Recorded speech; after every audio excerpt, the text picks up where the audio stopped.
we'd like we would like to do a round of short check-ins, take about 30 seconds to share any questions, comments, etc. from the last session. For example, or how was your empathy buddy call, or any short report from facilitating an empathy circle this past week. And I'm going to call on people to speak. We're going to start with the participants, and if we have time, we'll also include the trainees and the trainers as well. So let's see. Jay, would you like to go first?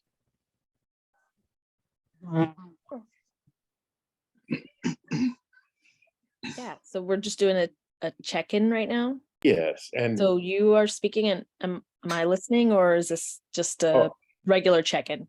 This is a regular check-in. You're Okay. going to have about 30 seconds to, again, reflect back on if you facilitated an empathy circle, or your reflections from the previous week's training, or how your buddy call went. And that's 30 seconds for everybody. I just put the question in the chat too.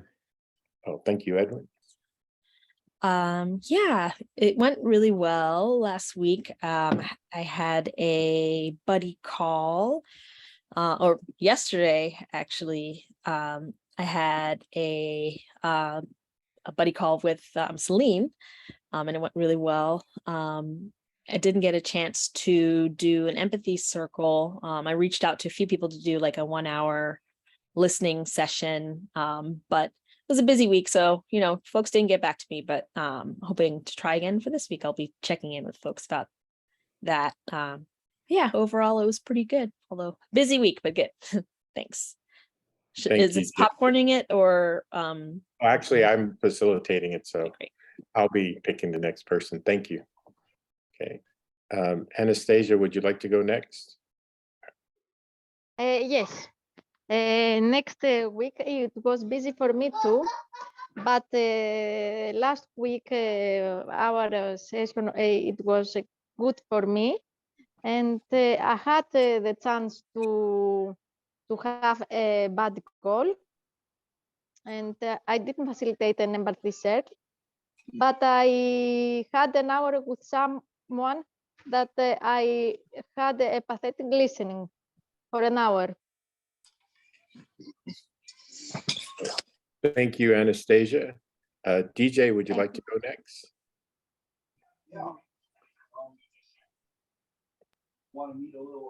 And as a reminder to everyone, if you're not speaking, if you could put mute on, please. Thank you. Yeah, my name is DJ. I wasn't here last week. I apologize, but I'm here today. And I know Kelly's going to be a few minutes late, but I'm glad to be here. So thank you. Thank you, and welcome, DJ. Garan, would you like to go next? Yeah, hello. I tried to make an appointment for the one-to-one active listening, but it didn't work because of the schedule. And then I couldn't host a group of people to make a little workshop related to active listening. Then that's the part of the homework. Thank you very much. Let's see, Sally, would you like to check in? Yeah, I'm not really sure what happened last week, and I can't even remember if I called in or not, but it doesn't look like I did. But I do remember not sleeping for about 4 or 5 days, and my apologies if I missed the first class.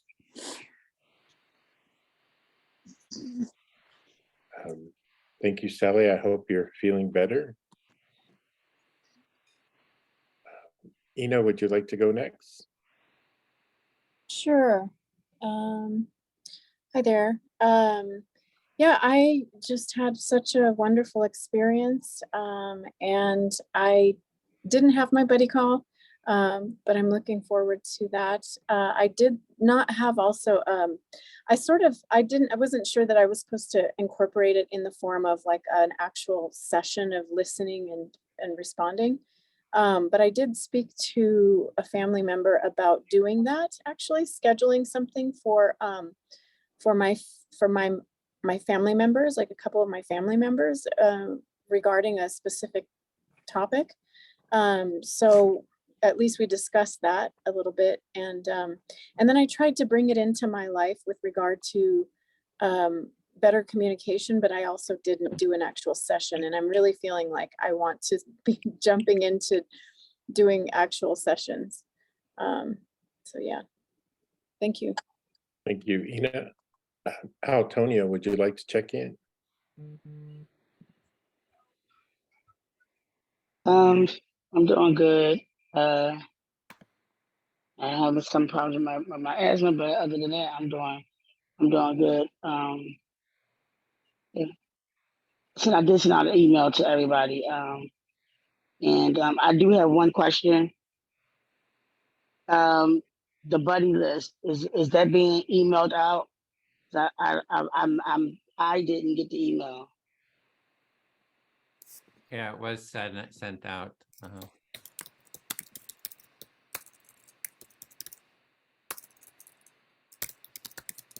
Okay.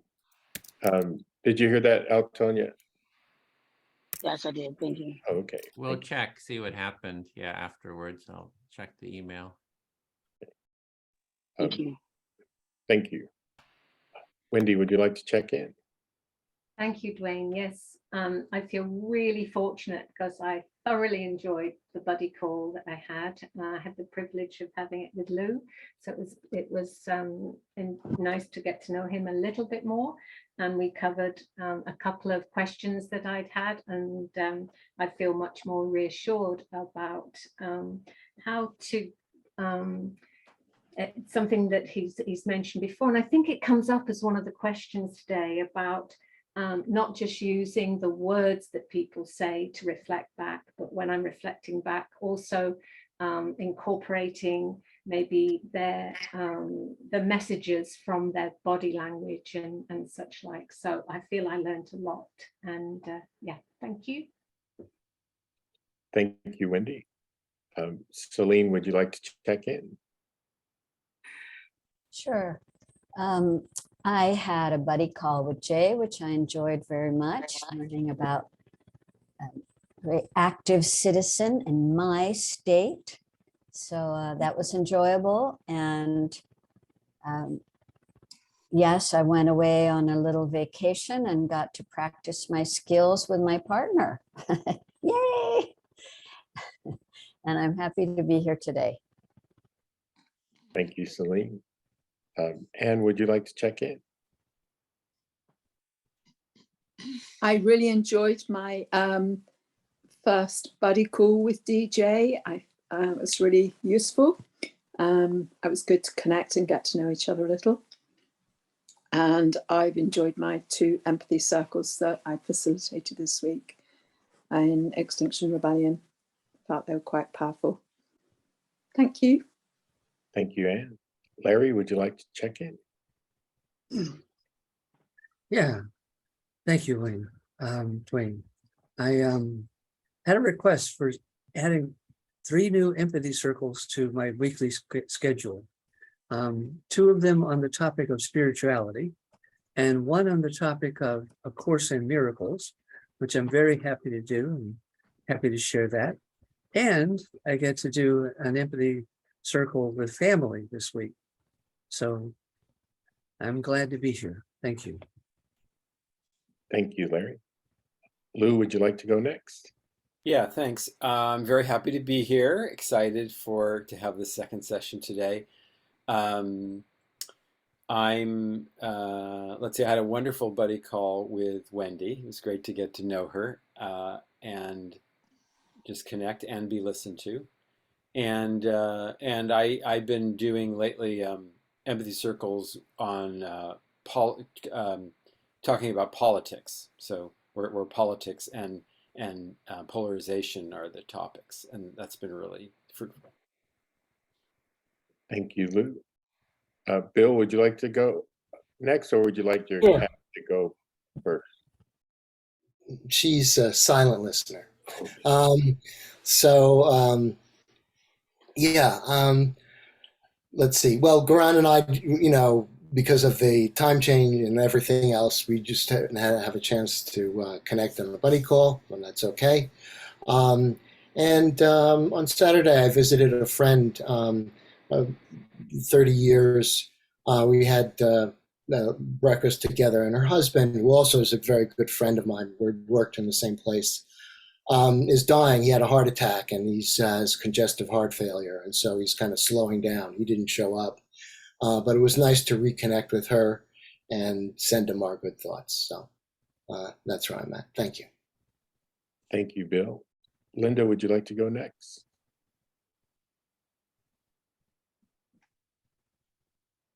Yes, it's been a very good week in Texas. It rained Friday, a good, as people say, soaking rain, and I say that because we've been so dry for so long. So that was good. I had a great buddy call with Kelly and got to know her a little bit better. And I actually practiced the empathy. It wasn't an empathy circle, but I had a friend call that had a frustrating day at work, and she really doesn't like her job. So she was going on and on about it. And it wasn't in little short clips, but I focused and paid attention, and I didn't say anything until she was finished. And I was surprised how I was able to actually reflect back to her and say, is that what you're telling me? And she's like, yeah, that's exactly what I said. And I was like, okay, I got that. So, I just practice it whenever I can. It's good. Thank you, Linda, for sharing. And I know how important rain is for Texas. Yes. Use a little extra water. Yes. Thank you. Edwin, would you like to go next? Yeah, we need some rain here too, in California. I've got connected with a group, the Conflict Transformation, Peace Building, and Security group on LinkedIn, and they have something like 16,000, or actually it's more than that, 20,000 or something members on their LinkedIn group, and they did an interview of me about empathy circles for conflict resolution and how, just how it can be used for that. And we're going to be working together to host an empathy cafe on November 19th. That's the Saturday. And everyone's welcome to come and help facilitate breakout empathy circles there and just talk about how to use empathy and the role of empathy in mediation and conflict transformation. So pretty excited about that. Hopefully that'll reach out, we can reach out to that broad community. So yeah, I'll send a link to that too. Yeah, later. Thank you, Edwin. Kelly, would you like to check in? Hello, everyone. Sorry I'm late. Just having a good day and all is well. Grateful to be here. Thank you, Kelly. And I will do my quick check-in. I'm excited about another training session. I always enjoy these sessions and the empathy cafes. I didn't get a chance to do my buddy call, but we're scheduled for this week. And that's it for me. And I'm going to turn it over to Lou and Linda now. Thank you. Thanks, Dwayne. Yeah, so Linda and I are going to answer questions that were given in the feedback forms, the evaluation forms after the last session. So there were several questions in there. So the first one is, how can an active listener include guessing the speaker's feelings or emotions without sounding judgmental? And my answer to that is, you're guessing. So you're not telling the person how they are. You're guessing. So you might say, so it sounds like you're angry about that, or it sounds like you're disappointed about that, or it sounds like you're happy. It sounds like you're happy about that. And when you're listening to the speaker, they may explicitly say how they're feeling, or they just, the look on their face may be that they're happy or that they're angry or that they're worried or something. And so you're guessing, and I'm guessing that you feel worried. And you're happy to hear if that's not the case. If they say, well, no, that's not it, I'm feeling this way. The other thing is to pay, and this is true with any part of the reflection, you always want to pay attention to how the speaker is receiving what you are saying. So if they're enjoying it, like they feel heard by it and they say yes, then you keep doing it. But if not, then you stop. Because like some people don't like having their feelings reflected. If you include their feelings, they'll say no, no, no, or they'll object a lot. And so so you have to continue to pay attention. If they look like they're not enjoying it, then you want to stop doing it. Linda, you have anything to add to that? I would just say guessing can get you in a lot of trouble. If the person, I agree with what Lou said, if the person, when they're speaking, say, express whatever emotion they're feeling, then I think you'd be safe to express that back to them, or, when you summarize. But like he said too, you can guess wrong and that may not go over well. So you just kind of have to read the person and their the body language. But if they say, well, I'm happy about the gift I got, or I'm angry because, then you can say, I think you'd be safe to say that back to them, because they're telling you that's the emotion that they're experiencing at that time. Okay. Oh, so my next one, what to say if someone says something really hurtful to someone else in the group. Okay, well, the speaker is speaking to, in this process, this control process we have, the speaker is speaking to the listener. And I'm assuming that's the person they would be saying something hurtful to, or maybe they're saying something hurtful to someone else about someone else in the group. You can, again, as best you can, control your emotions. Again, summarize or reflect back to them what they said.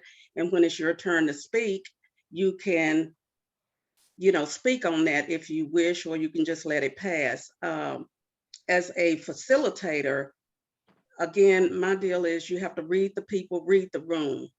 And if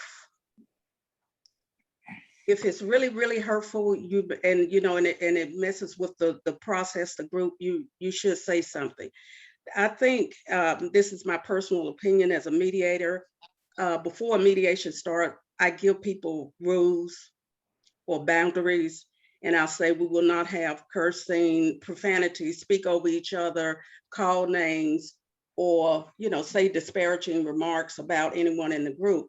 And then when and if they do that, rather than chastising them and saying, I thought, you shouldn't say that, or blah, blah, blah, I will remind them that, in the beginning, you agreed to these rules. So I think in any circle, you need to set some parameters for people. And that's my 2 cents. Lou? Yeah, what I would say about this is, first you need to check your assumption that what someone says is hurtful to someone else. So recognize that you're making an assumption about that, and that might not be true. I agree with Linda that when the speaker, when the person whom the thing was said about has a chance to speak, when it's their turn to speak, they can say whatever they want about it. So that they could say that they're hurt by it, or that they are upset that the person said that. And in the normal course of the empathy circle, that's how those things are normally work out. I think that I also think that as a reflector, and this is kind of an advanced skill, but so if a person says something that's really charged and they attach their charge to someone else. So someone might be feeling very scared or upset or angry about some idea or some value of theirs, and they attach that to some person. Like, for instance, let's say someone says to another person's circle, well, it's their turn to be speaker now. And so they say, well, what Anne said, that's the stupidest thing I've ever heard. I can't believe what an idiot she is.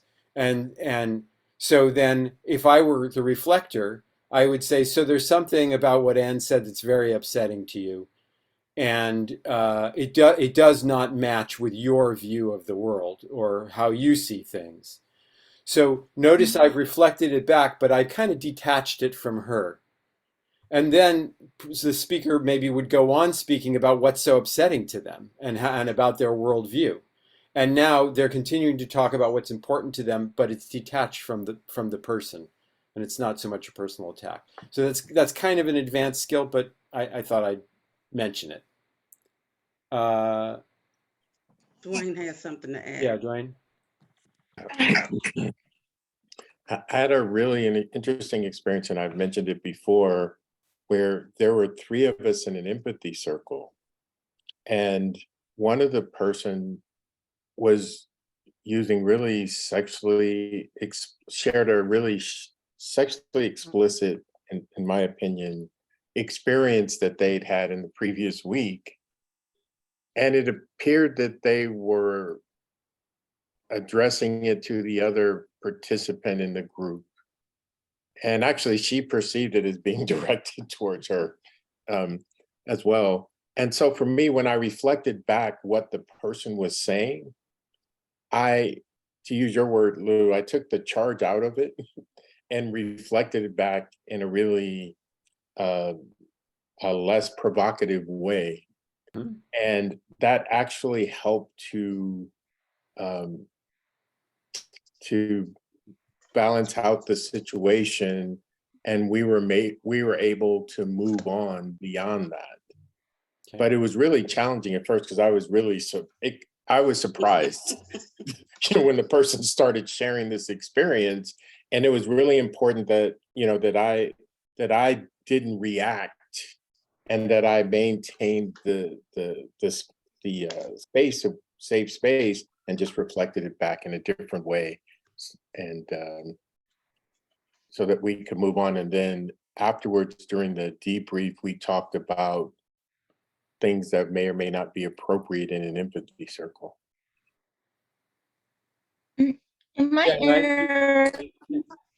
I want to say one other thing, Sally, before you say that, which is if you are holding empathy circles for particular kinds of groups, like let's say you're holding an empathy circle for people, who have been traumatized in a certain way, sexual trauma or some other kind of trauma, you might want to set up ground rules for that kind of circle that's different from just a regular empathy circle where the speaker is free to say whatever they want. Yeah. Sally? I mean, I've had a situation with someone who then blamed me for a trauma experience I had, and it frightened me for weeks on end to never want to see that person again. And in an empathy circle, and so my advice would be to set up ground rules as to what you can discuss, unless it is in that kind of a empathy circle where everyone has agreed to talk about those weird subjects. Thanks, Sally. And that prompts me to say too that I think if you're facilitating a circle where your perception is that someone's been hurt by something that's been said in the circle, or that they're having some difficulty, then you could check in with them after the circle is over and say, so I was a little worried about how you might have experienced that. How is it for you? And maybe you could do some listening with them, or if they need some mental health support, give them a contact to a local healthcare agency or community support group. Because sometimes apply to that when you've got yeah. I do want to keep us on track. Sorry, just in terms of time, if we turn to a large we're going to have an hour and a half in the empathy circle to talk about challenges and just issues around facilitating. So that would be good to bring that into into the circle. I agree. The next question, how might the facilitator skillfully guide a speaker who chooses to continuously speak theoretically rather than personally? Well, that may be how the person communicates. And if that's the way they communicate, then that's the way they communicate. And you, as a facilitator, don't try, I would not recommend trying to tell or suggest to someone how to speak. That's their way of, they may speak or identify themselves as a third person or whatever, but the circle is about being heard. Yeah, and the only thing I would add to that is that if you've been in the same circle with a person for many times, so you know them well and they know you well and there's some trust there, then when it's your turn to speak, you could express a desire to understand more about them. And that might, if that's what you're really wanting, you could certainly express that desire. But I totally agree with what Linda just said. Okay, the last question is, what is the most important skill to have as an empathy circle facilitator? I would say, being able to listen empathically and to bring yourself back to listening empathically when you've been triggered. When you've heard something that's very upsetting, having some tools to bring you back to center. To where you can listen to people again. I think that's the most important. Okay, I skipped that one. I'm sorry. Okay, the last question. How an empathy circle would go with two people with completely different views.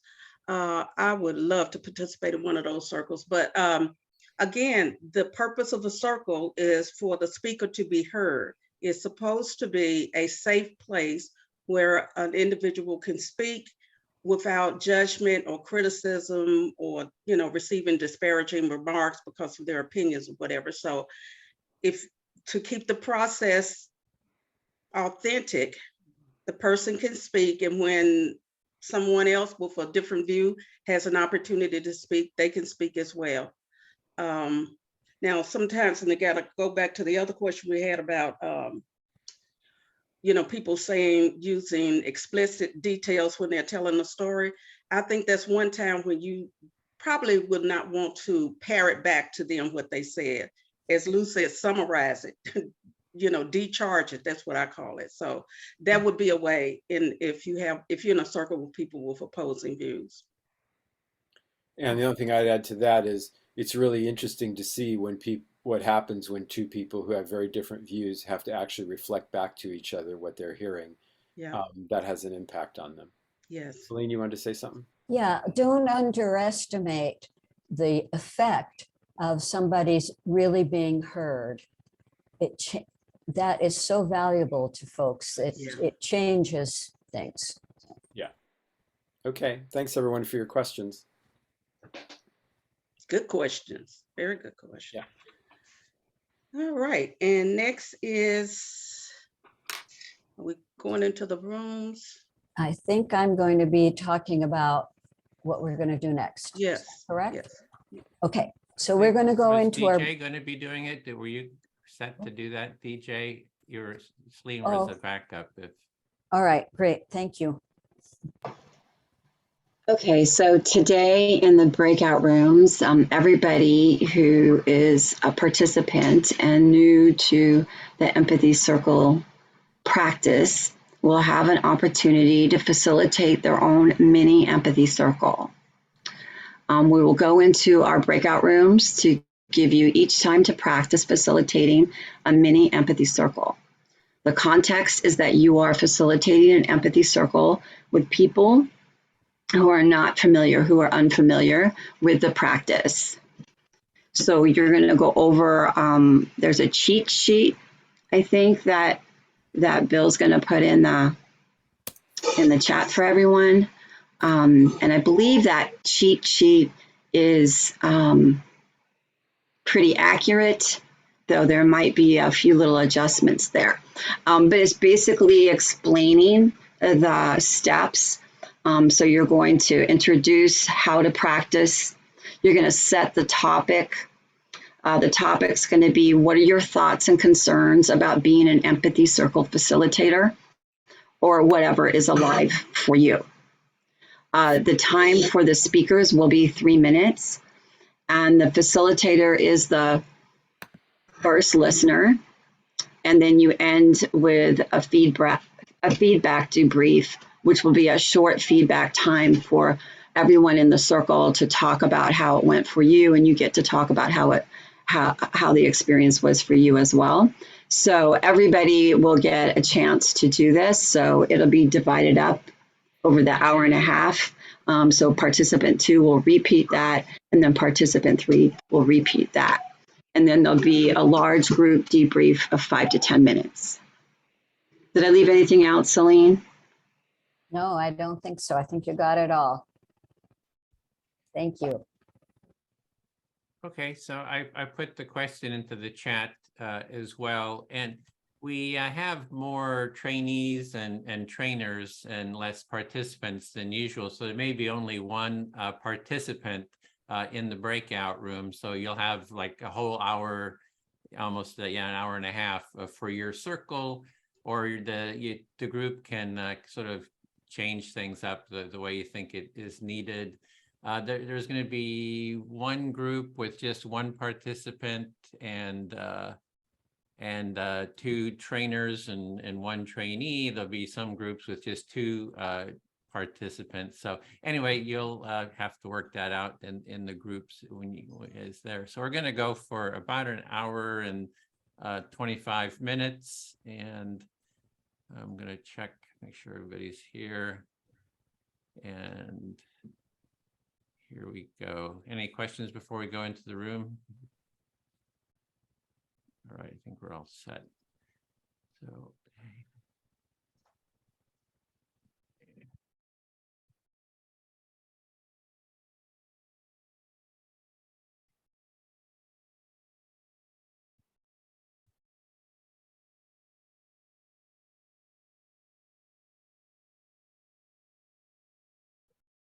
okay.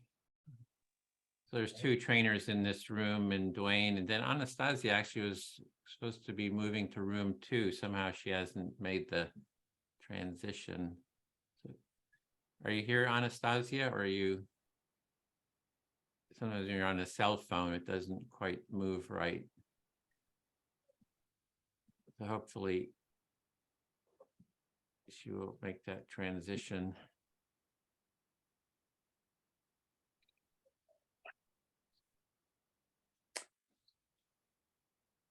So we only have Ina as a participant, so the whole circle would be with Ina.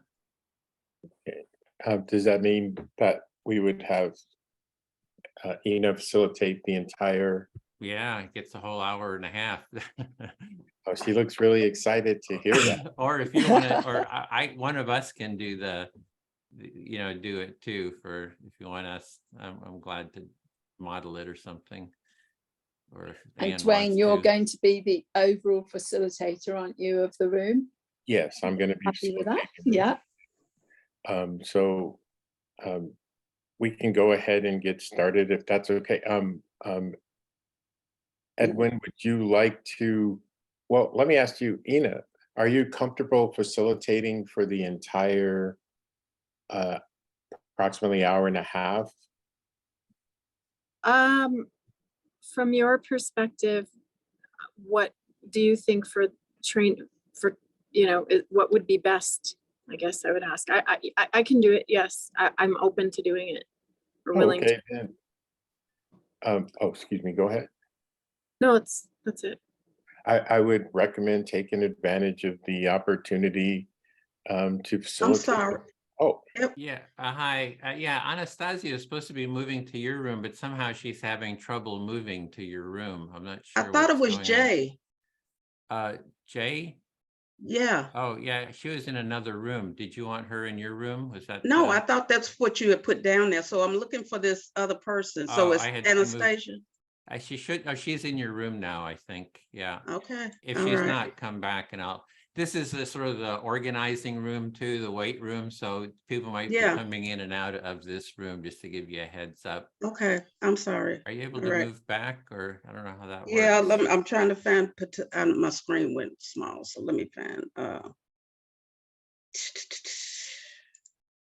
And you have Sally there too. Yes, yeah. Okay, you have Sally Okay. and Anastasia. Okay, move me back. Why am I not getting it? Okay, merge the meeting. Oh, am I a host? I can't move myself back. And Ina, this is an example of some of the challenges that you may encounter when As a facilitating host. group. As a host, yes. Yeah, as a Zoom host, yeah. Yeah. Okay. Huh. Yeah, I can't figure out how to move you. It's trying to stop, make host, make rename, assign. Yeah, when you come back, how do you move the person? Oh, it looks like she figured it out. There she goes. Yay. Okay, we're all set. All right. As mentioned earlier, Ina, you're going to be the facilitator. Were you able to take a peek at the how-to document to get an idea how the process works? Yeah, and since I'm going to go ahead and do the full hour, I would just like to be very fundamental about it and just read. Sure, that's So perfect. never done this before. And my other suggestion is, do you have a device for timing? I did, and it was my phone, but actually I'm on my phone right now for this Zoom, and I set the timer and everything. No, if somebody can time for me, please. I'm looking, I don't know if I have a timer on my computer. I've never tried to find one. Oh, okay. I can do the timing with my phone. Okay, thank you. And then my other suggestion, it says that we would be doing a shares of 3 minutes, but actually, since there's 4 people and you have the entire time, my suggestion is 4 to 5 minutes. What do you think, Edwin? Ann, is that okay? 4 or 5? 4. I should go for 4. Okay. With 4 of us, maybe. All right. And just, oh, go ahead, Ann.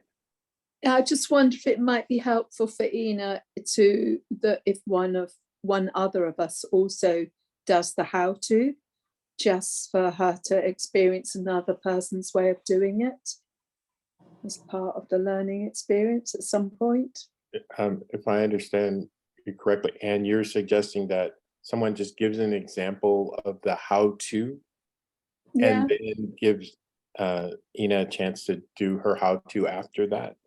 Or either way round, but just during it. So during our circle at some point. Okay. Are you volunteering to do that, or Edwin, would you like to do? Yeah, maybe Ann could do it. I'm just trying to track all the other rooms and Yeah, stuff. So I might get I'm happy to distracted. do that, but maybe after Ina's done it, Ina had to go, and maybe I'll have to do it. I'll pretend to be a participant. Okay, Ina, we're going to go ahead and get started. If you'd like to do your how-to do the empathy circle, and you can do yours later to give her an example. Okay, so first, a couple of questions before I start. One is my heater really loud? Can you hear this heater air blowing? Is it distracting at all? No. No. Okay. Okay. And then number 2, so should I take 5 minutes to do this? Is that correct? Sure.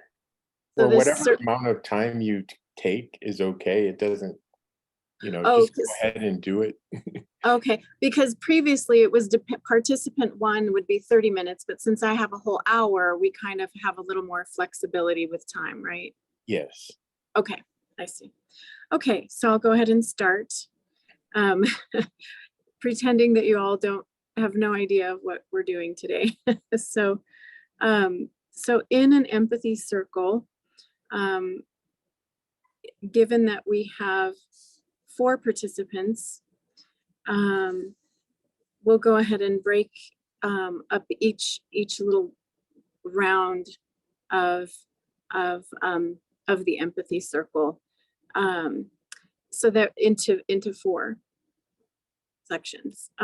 So the first person is going to select who it is that they'll speak to, and I, as a facilitator, will go ahead and choose that first person. So that first person will speak about whatever comes up for them for a set time, and we've decided that it's going to be 4 minutes, on a particular theme that we will set. So the listener, then there will be a listener. The listener reflects back what they are hearing until the speaker feels heard and understood to their satisfaction. And I'm just going to add a little bit here. It's important that the speaker keep their share fairly like to bite-sized little sections, so that the listener has a chance to really understand and respond without getting too much information and becoming overwhelmed.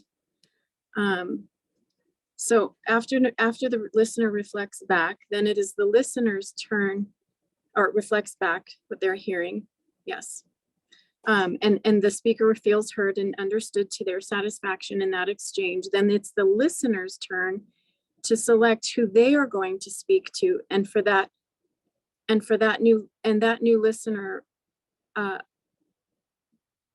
that new listener will reflect back what the next person is sharing. And everyone in the group will help hold the circle process by monitoring and sticking to these steps. And then the dialogue continues around the circle like this for the full time allotted. So for today, we're going to do a full hour's worth of doing this process. So here are some tips for speakers. Reiterating, pause often to give the listener a chance to reflect what they heard. And when you're done talking and you do feel heard, you can say, "I am fully heard," to indicate that you are done with your turn. Tips for the active listener or reflector. In your own words, reflect back the essence of what you hear the speaker saying. Refrain from asking questions, judging, analyzing, detaching, diagnosing, advising, or sympathizing. When it's your turn to speak, you can say anything you want. You may ask the speaker to pause periodically so you can reflect what you heard. So if there's something that you didn't understand as a listener, you can ask for further clarification.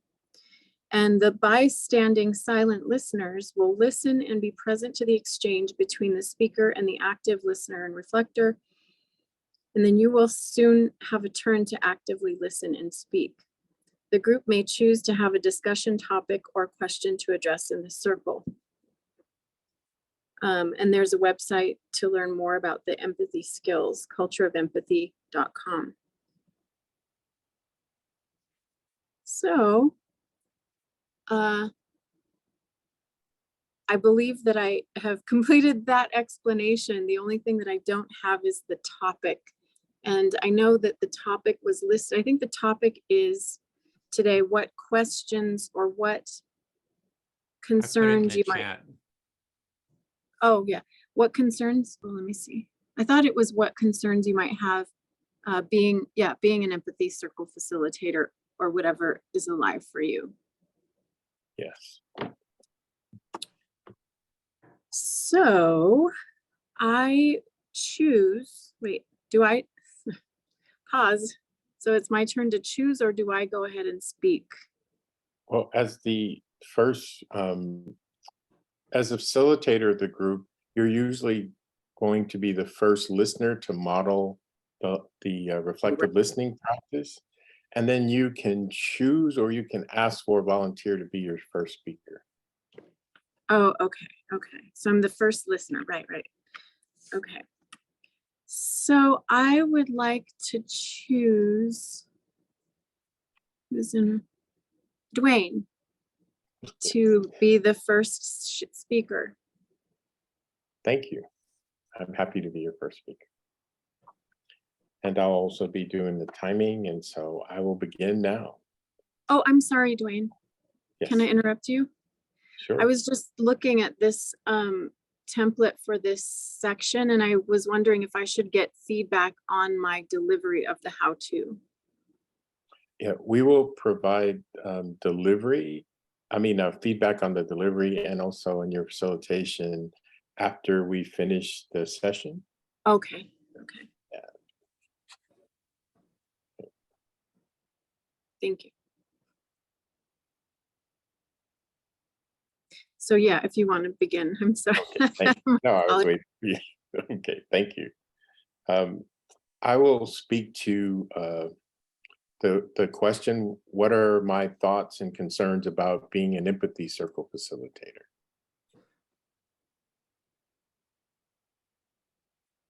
Okay. And then you're going to reflect back to me. Oh, okay. So you are going to speak about any concerns or questions that you might have about being an empathy circle facilitator. To begin with, I don't have any concerns about being an empathy circle facilitator. Okay, so I hear that you don't have any concerns about being a facilitator. Yes, having gone through the facilitation training process, I recognize there are different challenges that may come up.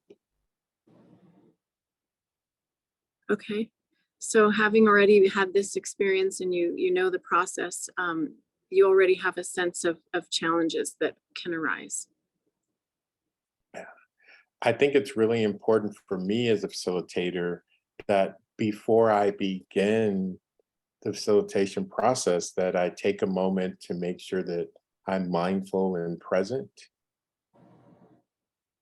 Okay, so you think it's very important before you begin the process to center yourself, to be mindful and to be present. Yes, and to be aware of how I'm feeling and what's going on in my life. Okay, so you feel like it's important to just have good self-awareness and what's going on with you, to take stock of that. And then let go of that and enter into the facilitation space with as open a mind and heart as possible. Okay, so after you have taken your own stock and you've centered yourself and are present to your feelings, then you let go of that so that you can be completely present to the circle. Yes, and it's really important that for me, that I don't bring any concerns into the process. It's very important for you to keep a neutral space, and your own concerns are not entering into that space. Yeah. And for me, it really doesn't matter what the topic is or who's going to be participating. It's important for me to bring the same mindset into the process, and that's being open and ready to hold a healthy, safe space. Okay, so it's not a matter of what the subject is or who it is participating. It's more about your own presence and your own capacity to keep the space safe for the group. Yes, because I believe that as a facilitator, I help to set the tone for the process.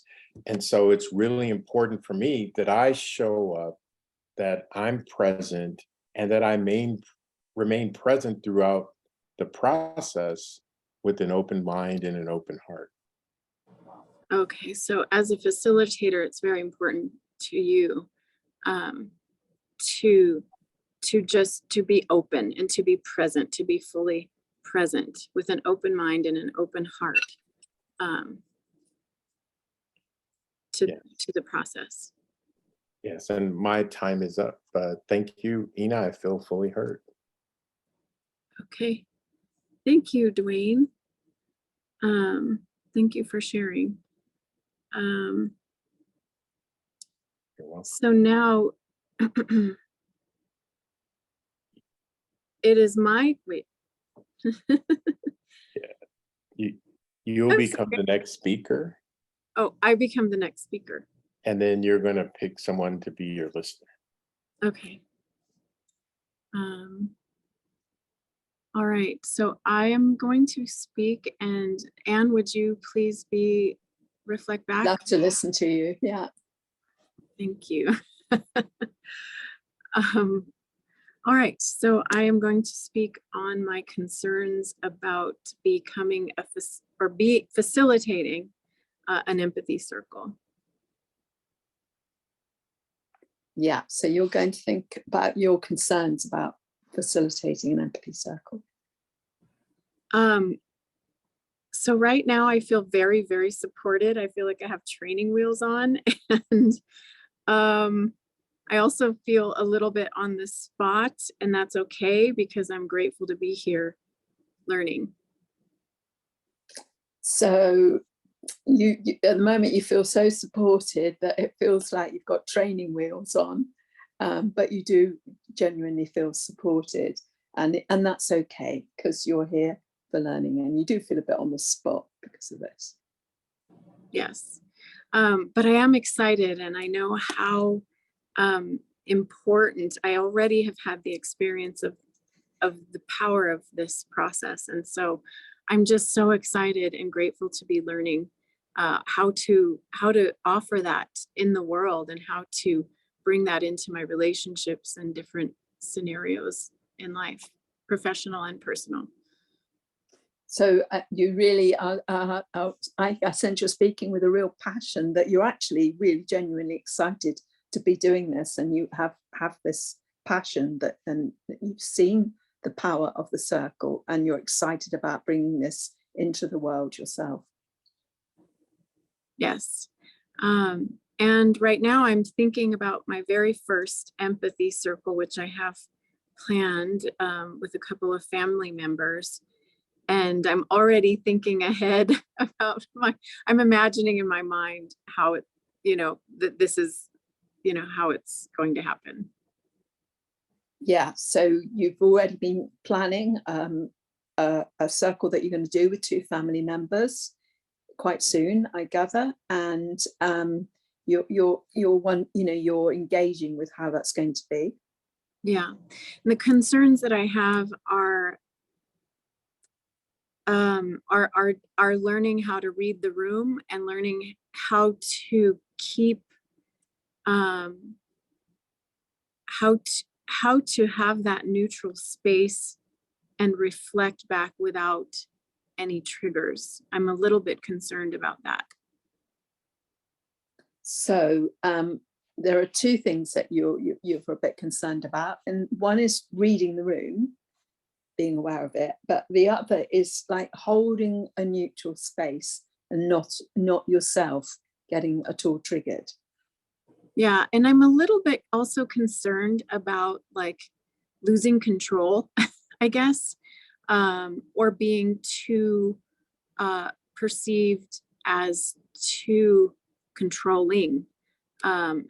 If somebody feels like they don't understand the process well enough, or they have more to express, and I'm a little concerned about any frustrations that might come up.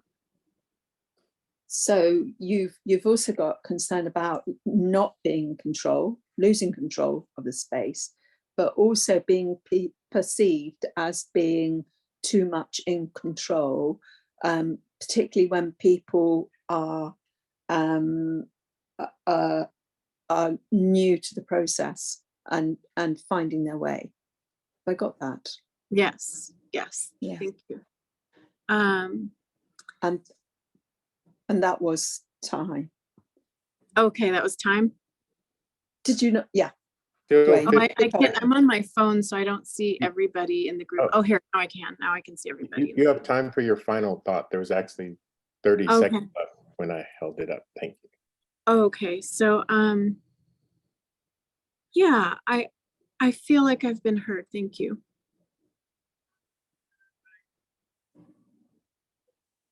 Okay, so yeah, you feel that you've been heard. Yeah, so now Anne, you will be the next speaker and you will choose your next listener. Okay, so Edwin, would you be happy to listen to me, or are you a bit busy at the Listening. moment? No, I'm listening. Okay, so so it was I found it quite interesting what Dwayne was saying about ensuring that he prepared himself well to have good attention when he was a facilitator. Yes, I really found it interest what Dwayne was saying about really preparing himself to be a facilitator, taking some time to prepare himself. And I echo that sense of being in a really clear space oneself, so that one has good attention as facilitator of an empathy circle. But I also think another key part of that is a willingness and preparedness to address anything that arises within the course of the circle, which might get in my way of keeping my attention focused on the circle or the listener at any time. So I find it's important that I'm willing to address, if necessary, what's happening in my body or in my immediate environment if there's a distraction. So I will bring that into it in order to clear my attention to be in a good space. Yeah, so you can see the importance of preparing yourself to take part, but also when you're in the circle, how you can sort of ground yourself within the circle. So I was a little distracted because somebody popped in, so I had to take care of that. Okay, thank you, Edwin. I know my attention during the circle has been taken a little. For example, that it's Halloween here and it's now recently dark, and I'm with my daughter at my daughter's house, and there are lots of young children on this street, and it's a safe space. So the doorbell has been ringing for trick or treating, and quite a lot of excitement is happening. So you're here in the circle, but it's Halloween there. There's a lot of excitement happening, door is ringing. So there's sort of outside distractions that you have to sort of manage. Yeah. And then another thing that I find myself addressing quite often is the fact that I'm sitting for an hour and a half, 2.5 hours, maybe in an empathy circle. And I allow myself to move and get myself comfortable when it's my time, because my body can take my attention away from focusing. So it's a long time in a circle to be sitting, so you need to adjust your body, and that's another way of sort of grounding yourself when you're in the circle, to move a little bit. And as facilitator, I find that actually doing these things is quite useful. It's useful for the circle, not just for me, because in so doing, I'm giving permission to others to, inevitably, whenever I mention anything about my own comfort, other people, and I will say, please feel free to wriggle or move, other people address that too. So I find they're useful tools. Yeah, so a useful tool is just to move as well, and you're giving permission to others to move, and then maybe even say to others to, take care of yourself. Feel free to move around if you need to. Yeah. Speaking So of which, let me get my desk up. Okay, time. Oh, okay. thanks, Edwin. Okay, I feel thank fully you. heard, and that was my time. Okay, I'll speak to Dwayne. Right, I'm ready to go, ready to listen. Yeah, I had permission here to move my desk up, so. You got permission to move your desk up. Yeah, so I can stand, get some exercise and stretch a little bit. Yeah, that's it's a lot of time to be sitting. And it gives you permit, what Ann said resonated with you and gives you permission to stand up, move your desk around and to move. It's a long time to be sitting. Yeah, and the thing that was sort of on my mind was the issue of free speech in the empathy circle. Like at the beginning, someone said, what if people say this? And I think you'd mentioned something about sexually explicit sort of comments, and it's like there's that, there's derogatory judgments. You could say maybe even racist or whatever kind of comments, and what do you do about that? Yeah.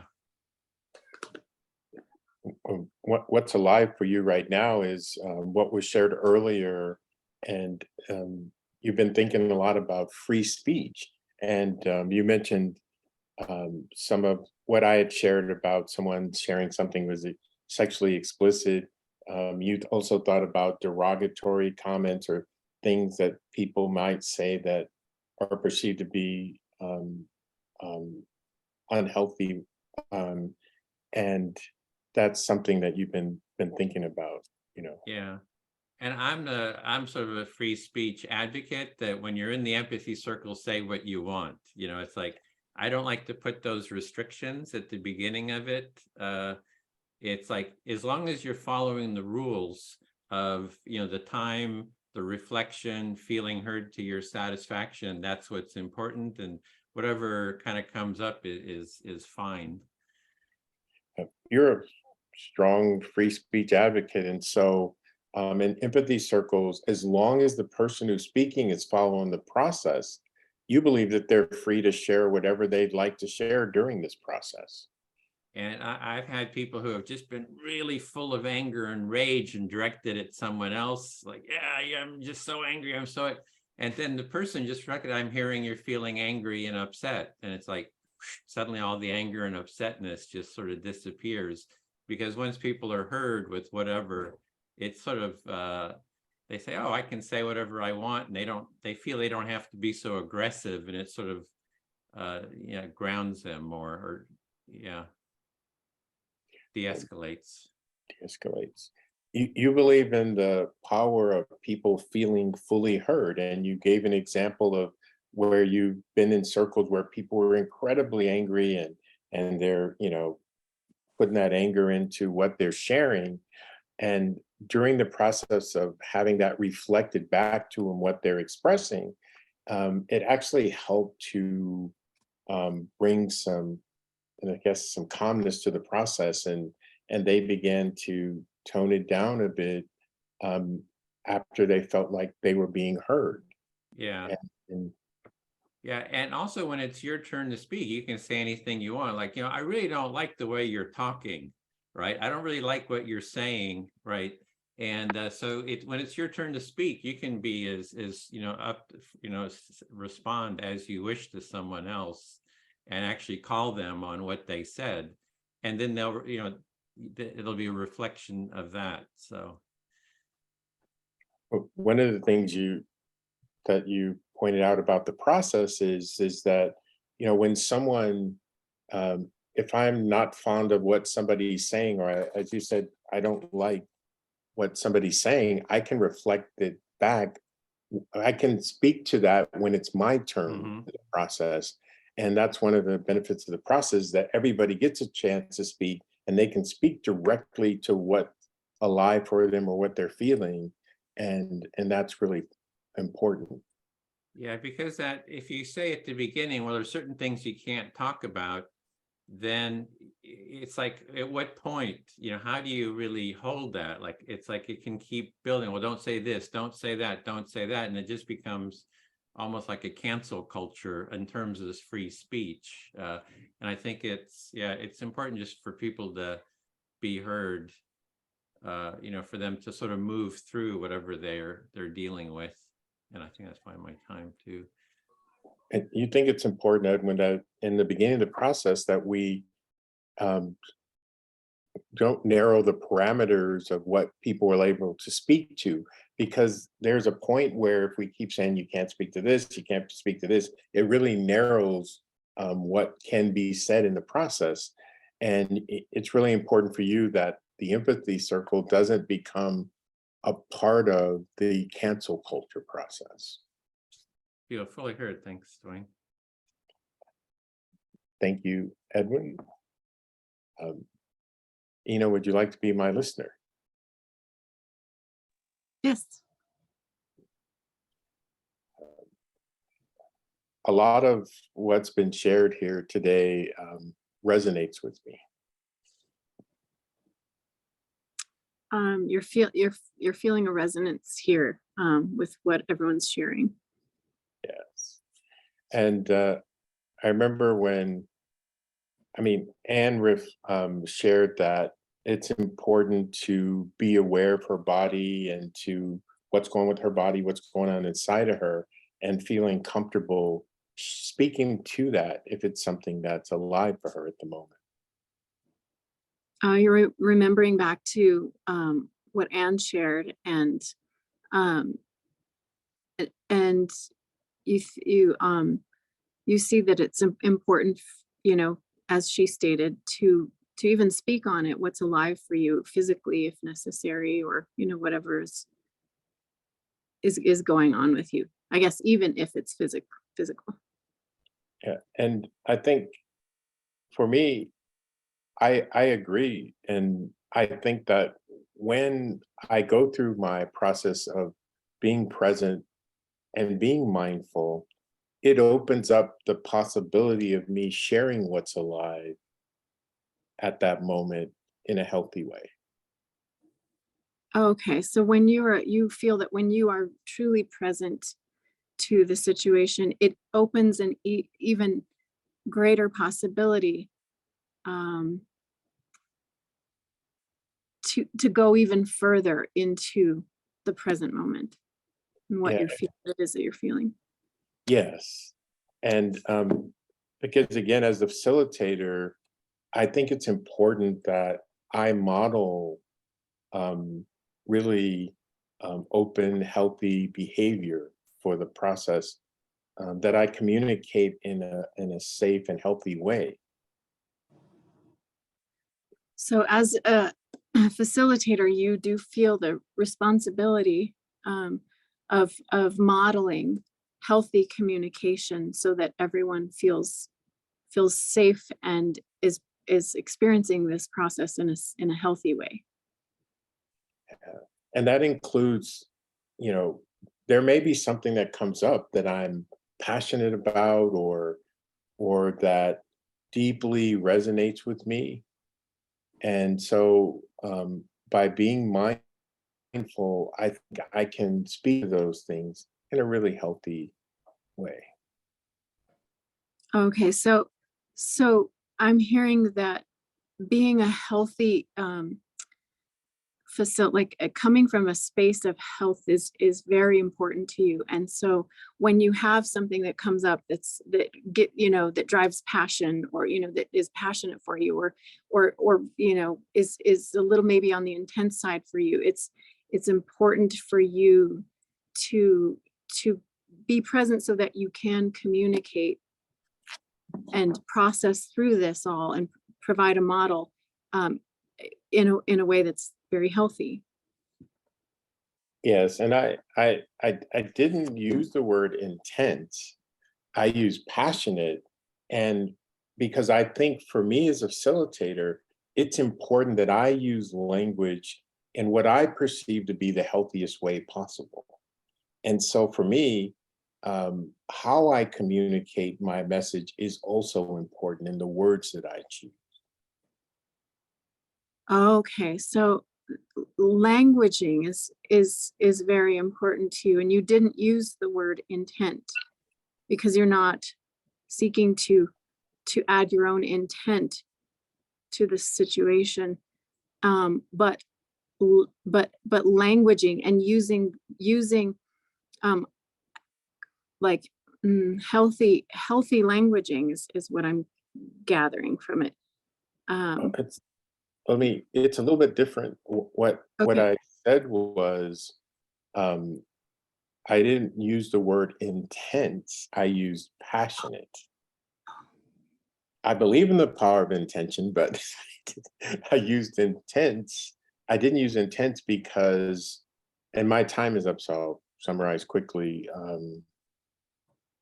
I believe that the words that I use, the language I use to communicate my experience is important. And so as a facilitator, I want to use language that I perceive to be healthy when I'm communicating. Okay, so you didn't use the word intense. You used the word passionate, and using healthy languaging as a facilitator is important to you. Yes, and That- what that I you perceive to be. That you perceive to be. Yeah, because I want to make sure I'm not projecting my views on someone else. And so that's why I only speak from my perspective. You okay. Oh, I'm losing my thought. I'm so sorry. Can you repeat? Okay, and I'm over my time. I want to make sure that I'm not projecting on other people. And so I always speak for myself. Okay, so you don't want to project on others. So when you speak, you want to speak from a place of from yourself. Yes. Thank you, Ina. I feel fully heard now. Thank you, Dwayne. Okay, so I am going to be the listener now, or I'm going to be the speaker now. And Yes. And you can pick anyone to be your listener. okay, Edwin, would you listen? Listening. Okay. Okay. And Dwayne is timing for me. Okay. So I feel a little bit like ABC 1, 2, 3 here.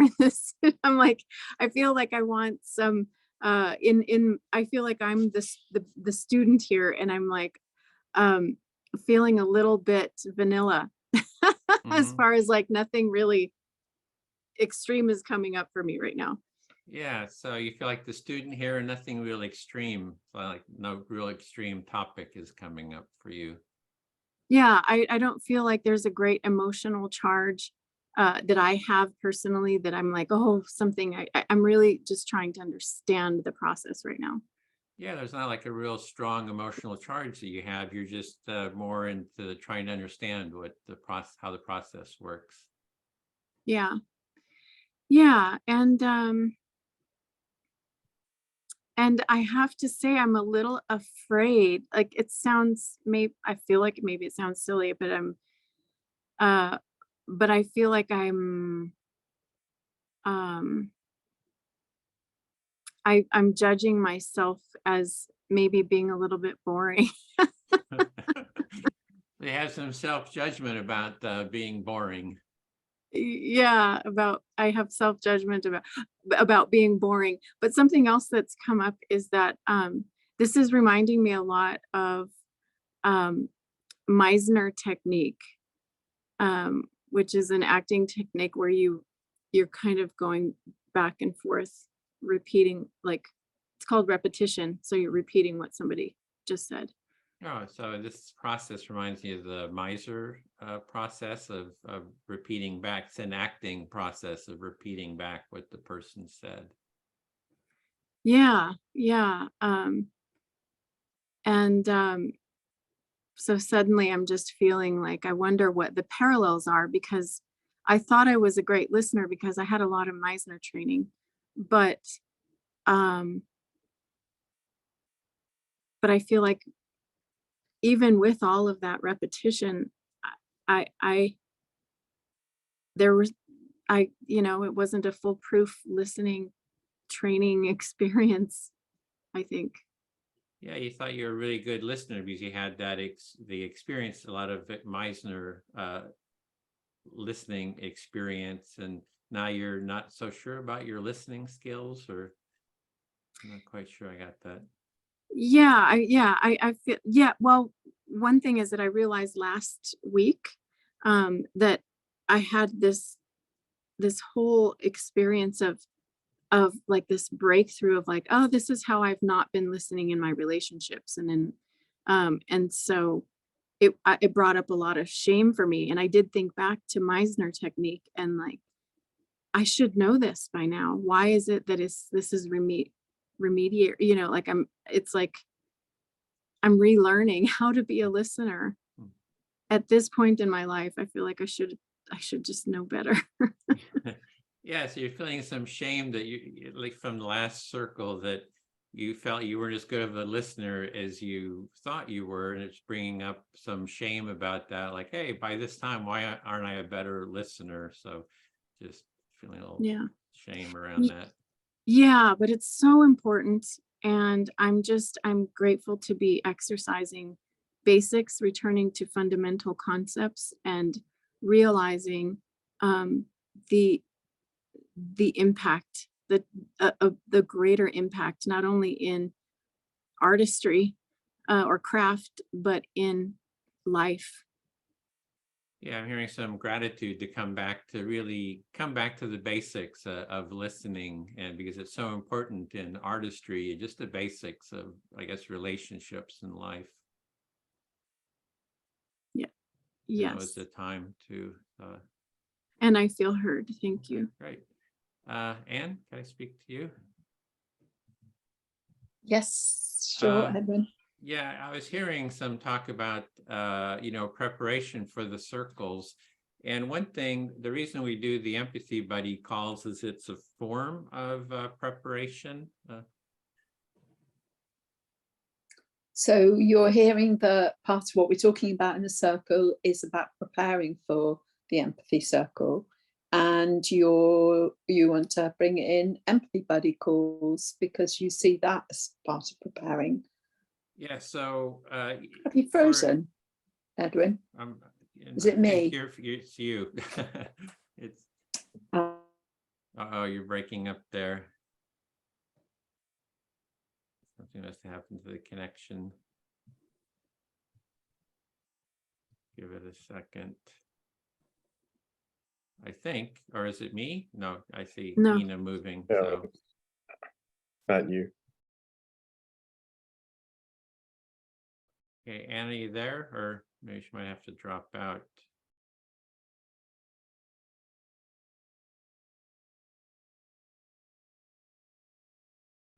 Oh, there she goes. She'll be back in a second. Unless her connection went there. The goblins went and got her. Maybe the goblins had issue with what we were speaking about and intervened. Yeah, can I speak to you, Ina, while we wait for? Sure. Yeah, so Edwin, I'm going to go ahead and restart your time at 4 minutes. Okay. So I do conflict mediation with empathy circles, and the conflict mediation can be really intense. It's like people, especially families, are like really angry with each other, and it's just a lot of emotion, and it can be anxiety producing to hold those kind of circles. So you do conflict mediation. I'm hearing that you do conflict mediation for families, and those can get very intense with a lot of emotion, and they can be intense to do.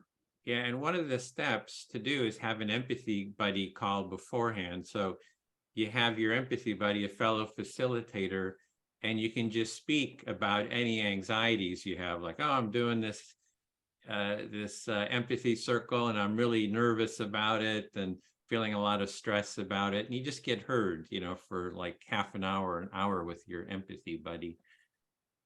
Okay, so I'm hearing that that you're wanting to share part of this process of preparation to do an empathy circle, especially when it can be like a family one where you anticipate, you know, you're feeling some anxiety, or you could be feeling some anxiety about it.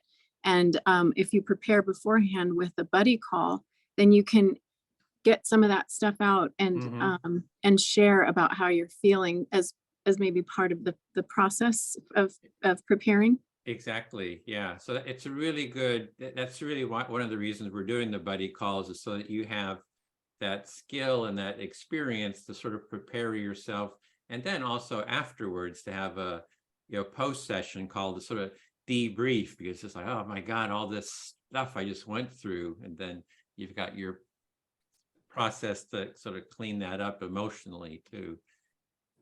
Okay, so you're sharing that there are these other tools, additional tools, aside from the pre-buddy call, the empathy circle call with your buddy, that you can also have a post empathy circle buddy call to sort of clean up anything that you experienced as a facilitator with that process. It's like, and I've done my own family circles, right? They're very conservative Trump supporters, but there was a fight in the family and I stepped into it to help mediate it. I mean, on the fly, and it was so anxiety producing. My whole body was just like, oh my God, but having done a lot of empathy circles before, I also have that empathic space. So holding those two things, empathic space and, you know, all this anxiety too. Okay, so you are sharing about a time that you did a family empathy circle where everyone was pretty emotionally charged because for political reasons, they had political perspectives and things got a little intense, and you stepped in to directly mediate, and that produced for you some anxious feelings. Yeah. I feel fully, 30 seconds. Yeah. So, so anyway, I think I just wanted to get that, kind of adding on what Anne said, you know, there's the preparation beforehand, and having an empathy buddy call can be very supportive. Doing a lot of empathy circles, you know, you have support. So that just, and there's just a lot of different things like that. It's getting an empathy bath, right, from somebody before you go into an empathy circle that's highly conflicted. Get your little empathy bath. It kind of prepares you and calms you and grounds you. Yeah. Yeah, so you just want to reflect on what Anne was sharing before about preparing, and there are all these tools that you can do, create for yourself, and really it's about having this sort of empathy bath to use for yourself as a tool as well. Yep, feel fully heard. Thank you. Yeah, thank you. So I'm listening. Am I listening to you now, Dwayne? Well, you're the speaker, and if you choose me, I will be your next listener. Oh, okay. Yes. Okay. So I will speak now. That process I need to remember. It's a simple thing, like the switcheroo. I listen and then I speak. Yeah, and you'll become comfortable with it. Yeah. In time. So please relax and enjoy the process. Okay. Okay. So I will speak, Dwayne, if you'll listen. Yes. Yeah, just hearing what Edwin had to say about the various tools, you know, to incorporate with facilitating. I feel that's yay. I'm excited about that. Just more tools to help oneself in doing this.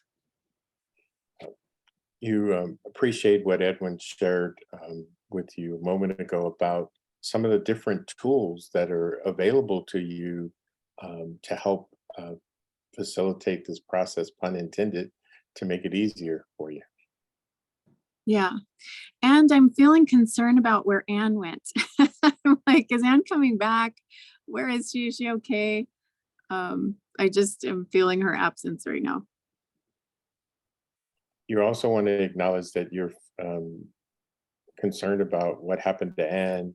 Is she okay? And you wanted to share that with the rest of us. Yeah. Yeah, and I'm just going to share what is alive for me right now. It's a little diverting from empathy circle training. It just kind of popped into my mind, but I'm just a little, yeah, I'm like, I think she's in the UK maybe, and it's already dark. And it's Halloween, so I'm excited for her that, you know, she's maybe celebrating the holiday or something. Maybe she's, I don't know, but I'm just really concerned about people in Europe right now. You wanted to share what's alive for you at the moment, and you started by speaking to, Anne, and you're wondering what's going on with her. And it's dark now, and it's Halloween. Is she celebrating? Is she having a good time? But the other thing that's on your mind at this moment is also what's going on with people in Europe. What they're going through. What's some of the challenges that they're working with right now. Yeah. Yeah. And so part of the reason that I want to be learning all of this facilitation is that I really want to walk the walk in my life and in my purpose.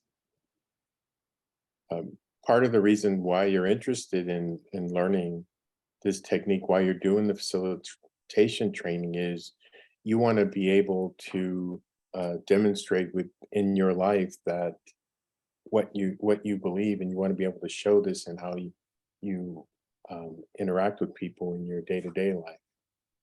Yeah. And one of the things that has come up for me lately is my stance and position with regard to the war in Ukraine. And this training for me I associate it with the work, the advocacy that I'm doing for the United States Department of Peace Building. One of the things that also is present with you is the war in Ukraine, and how it relates to the work that you're doing with the Department of Peace Building, or in the creation of a Department of Peace Building in the United States. Yeah, with the advocacy work for the Department of Peace Building.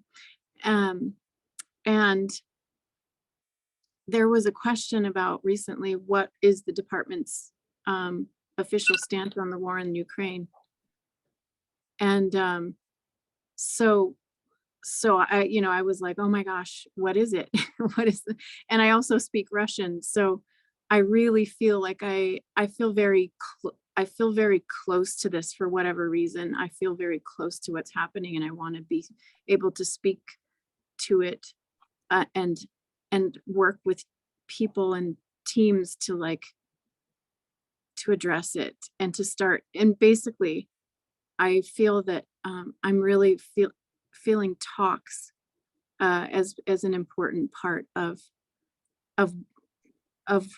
what needs to happen right now. And I'm distracted with this new person. Hi, Carol. Well, you're partially distracted by the new person that's appearing, which is actually Anne, and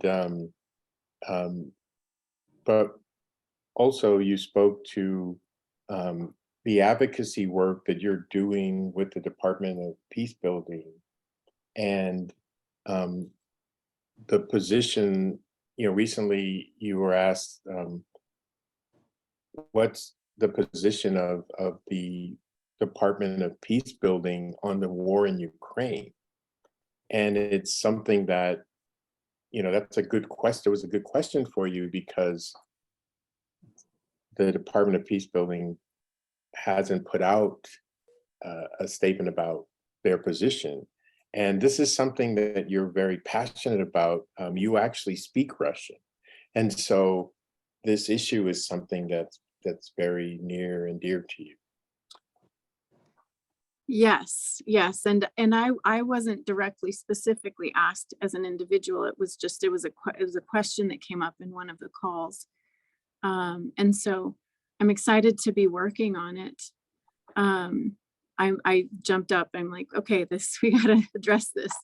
So I'm excited to be working on it. And I'm also excited to be, bringing in this, I'm just grateful for the empathy circle coming into my life at this time, because I feel like this is propelling my work forward. And I'm happy to see you, Anne, that you're back. You're happy to see Anne, that Anne is back and that she's okay. And you weren't asked the question directly, what's the position of the Department of Peace Building on the Ukraine war, but it was something that came up in a call that you were having. And so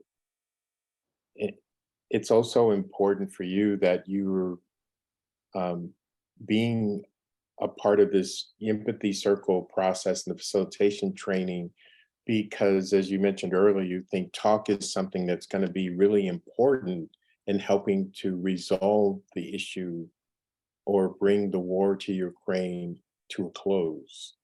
And so you're thankful to be a part of this and learning these skills that you'll be able to use. Yes. Thank you. And I feel heard.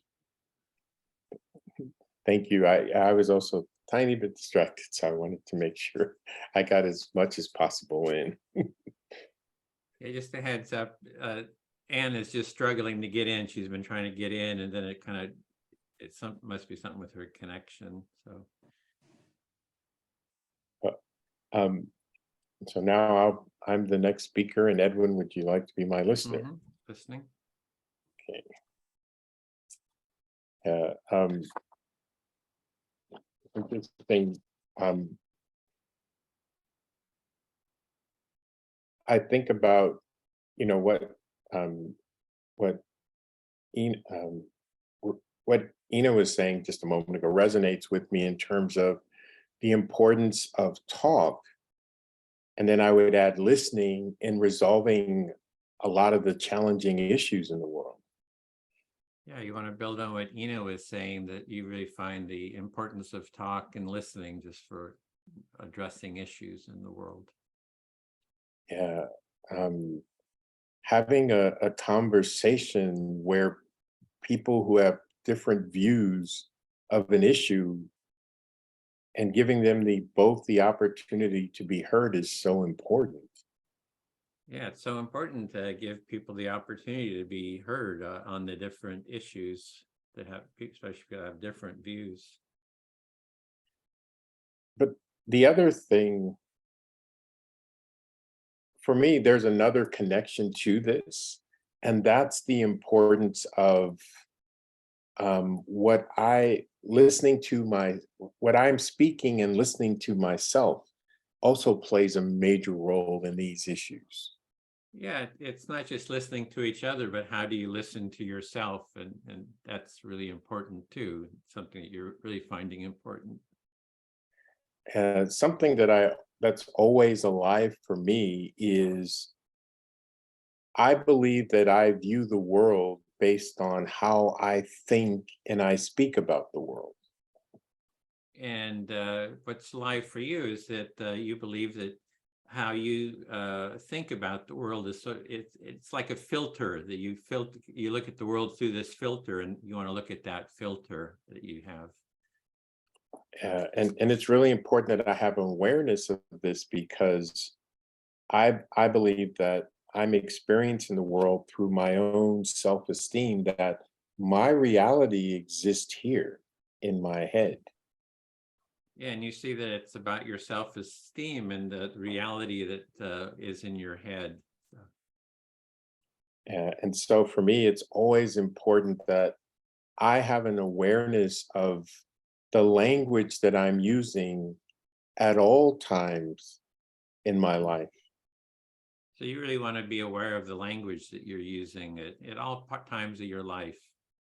Especially when I'm alone and what I'm thinking about, how I'm speaking, how I'm communicating with myself sets the tone for how I communicate and experience life with other people.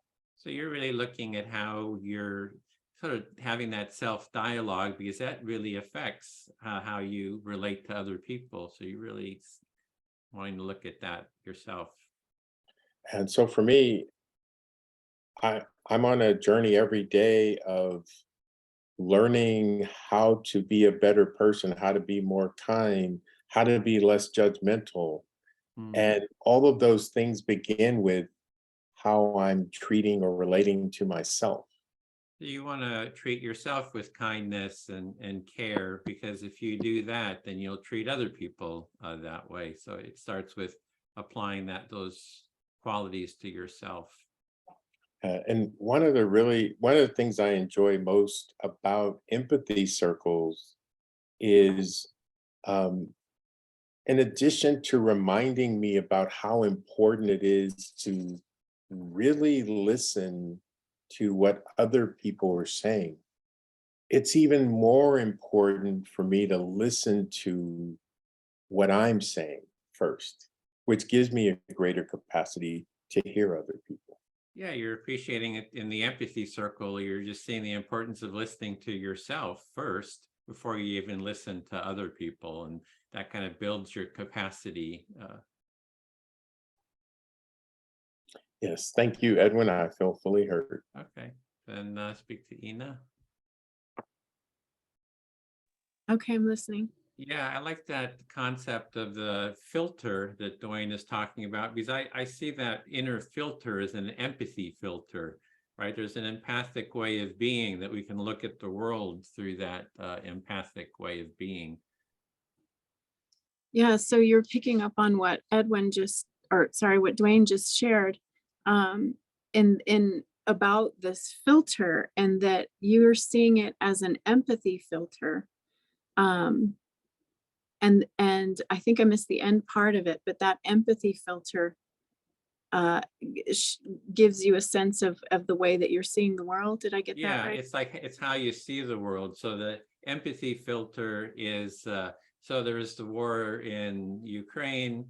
It's like, I want to empathize with the Ukrainians. I want to empathize with the Russians.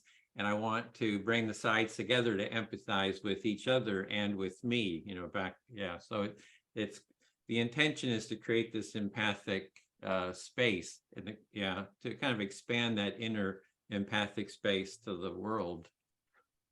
Yeah, so you were translating that back to something that I shared earlier about my own empathy and the way that I'm seeing the war with Ukraine. And I have empathy for both Ukraine, and I have empathy for Russia. And I would like to have, for them to have empathy with themselves, and to have that empathy space, myself included, to move forward, with regard to.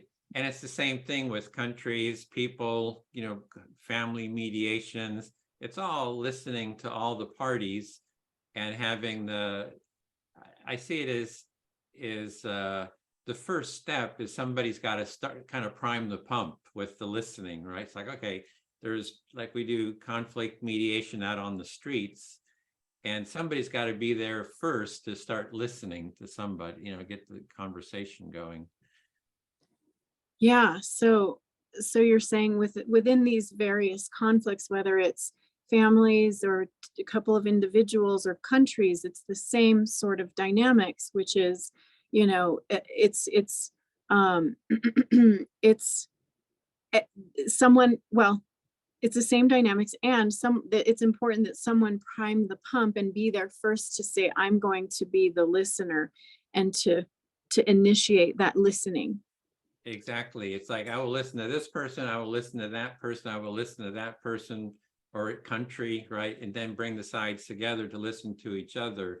And it's just not about me doing all the listening, which is going to burn you out, but starting with the listening, being willing to be the first listener, but then bring it into a mutual listening, moving towards that.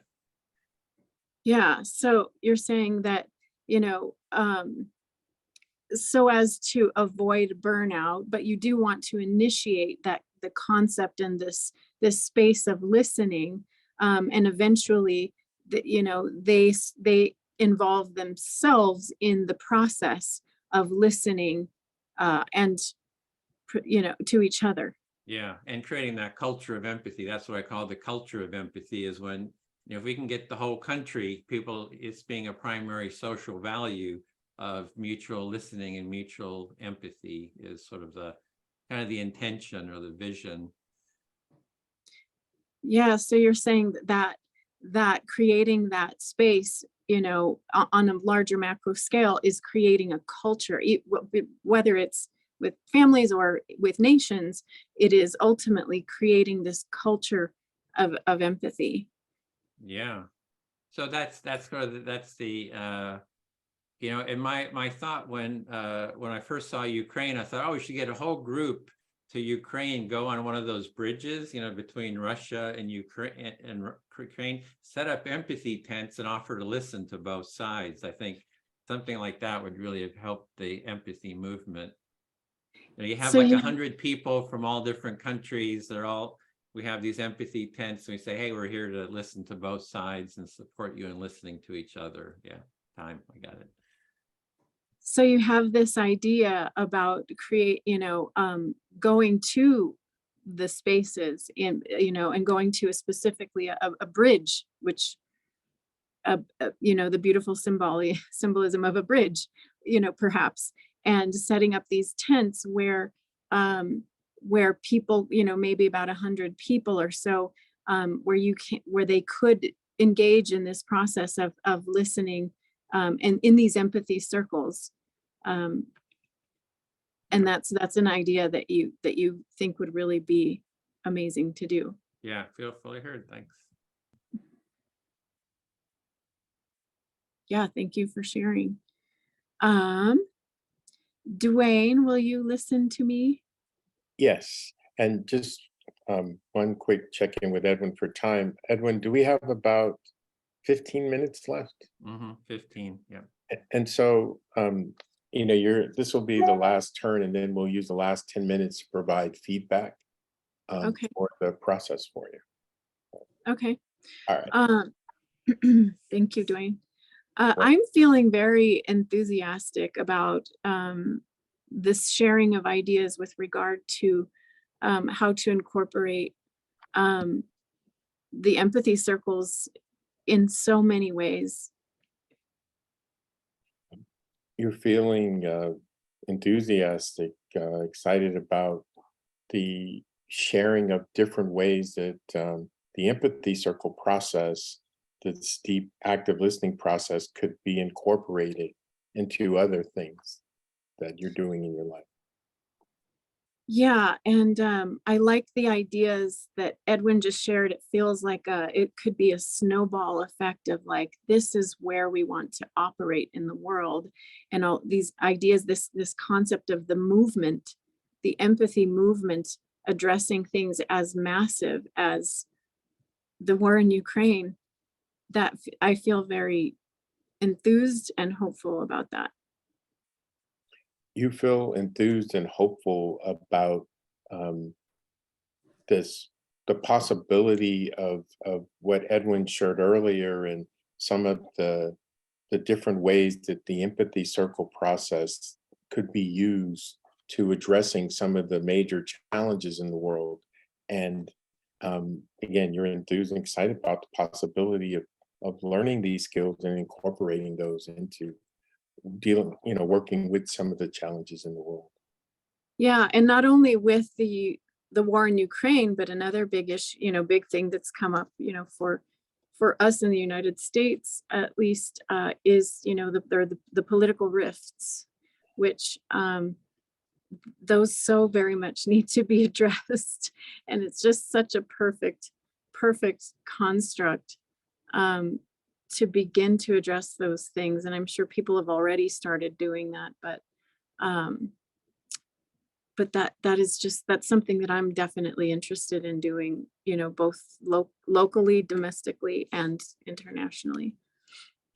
Well, one of the other things that comes up, one of the other areas where you think that these skills could be applied in addition to the war in Ukraine, is actually back at home here in the United States, and that's what you described as political rifts, and that you're aware that people may already be applying these things to this process, but you think it's a really important way of addressing some of these challenges and giving people the opportunity. You didn't say that word, but to give people a chance to work through this process and our issues that are out there. Yeah. And I'm happy to see Anne here at the end. Sorry you were having internet troubles. And yeah, I'm just feeling very grateful right now for all of this training today. And grateful for that I get to be here learning right now, and I feel like it's an intensive for sure, and I'm feeling grateful. You're feeling really grateful. Well, first of all, that Anne's back and she's safe and she's okay. And then you're also grateful and thankful for being a part of this process and having a chance to learn and to participate in this experience. And you're thankful for being here. Yeah. Yeah. And I'm just really excited to see how it is that this work, having come into my life, it sort of dropped into my world, and as an effect of embarking on this process with the Department of Peace, and I'm very excited to see how I can apply all of these things in the work moving forward. You're really thankful that this process of the empathy circle process, and that it dropped into your lap, that it came into your life at the right time while you're involved with doing the advocacy work for the Department of Peace Building, and you feel that this is just a really good time to learn these skills, and that you'll be able to immediately apply this to the other things that you're doing in your life. Yes, and I feel heard. Thank you. Thank you, Ina. And thank you for facilitating the group today. And for the last, I believe we have about 10 minutes left. What we're going to do is go around and provide feedback into your first facilitation experience. To begin with, I'd like to start by asking the question, how did it feel for you? And feel free to share anything that you'd like to share about the process for you. Yeah, it felt great. I just felt very supported. I felt very present. Yeah, I'm just I feel like I didn't really do any work. Like I did some at the beginning, and then it kind of went off and did it just completed itself as a process. So it wasn't too much heavy lifting. Thank you. Anne, is there anything you'd like to share? You're muted. Thank you. Yeah, apologies to everybody. I'm not at home and the internet just collapsed here. And I thought I almost got back in a few times, but then gone again. So apologies for that interruption. Worst experience I've had not being able to stay in the empathy circle ever. And thank you, Ina. I thought you did well, and I loved it once you weren't trying to, when you were kind of reading the how to, and then once you started doing it for yourself, your whole being, your whole personality came out, and your passion and enthusiasm. It was just lovely, and lovely the way you facilitated with that enthusiasm. So thank you. Thank you, Anne. Edwin, is there anything you'd like to add? Yeah, getting started, I think just reading is fine. It's just explaining it, and I advise that for people too, just to get started. And after a while, you get familiar with it, and you can just ad lib it after that. And it is that Anne was saying, your energy is like you're really into it, and that sort of helps set the tone. And yeah, once you get into it, there's not much to do. If everybody knows how to do the empathy circle, I mean, there's nothing to do. It's more when people are new to the practice, there's a little odd, there's sort of challenges there. But then once it gets going, at first, after 2 rounds or so, it's everything goes pretty smooth. So it was, it was a great topic, and enjoyed it, and everything ran really well, I thought. Thank you. Thanks everyone for your support, for being here, for training. You're welcome. And from my perspective, I thought that you did really well. One of the really cool things about the experiential learning process and the learning process is that, for me, the most important thing the first time you're facilitating is to do it. And it's especially challenging when, you're in with 2 trainers and a trainee. And I thought you did a really good job once you relaxed yourself. And as you said, the process took over. And that's one of the beauties of the empathy circle is, as a facilitator, if I show up and I'm mindful as you were and present, the process will work itself out. And so there's little tools and things that you'll learn at session 3 and at session 4 for helping to improve the process. But the most important thing is to show up. One of the things that I learned was, and I made this amazing signs to help me, visual aids, to encourage people to remember to pause, or when the time is up, you can see all the skill and precision I put into these visual aids. But I think, there's things like that.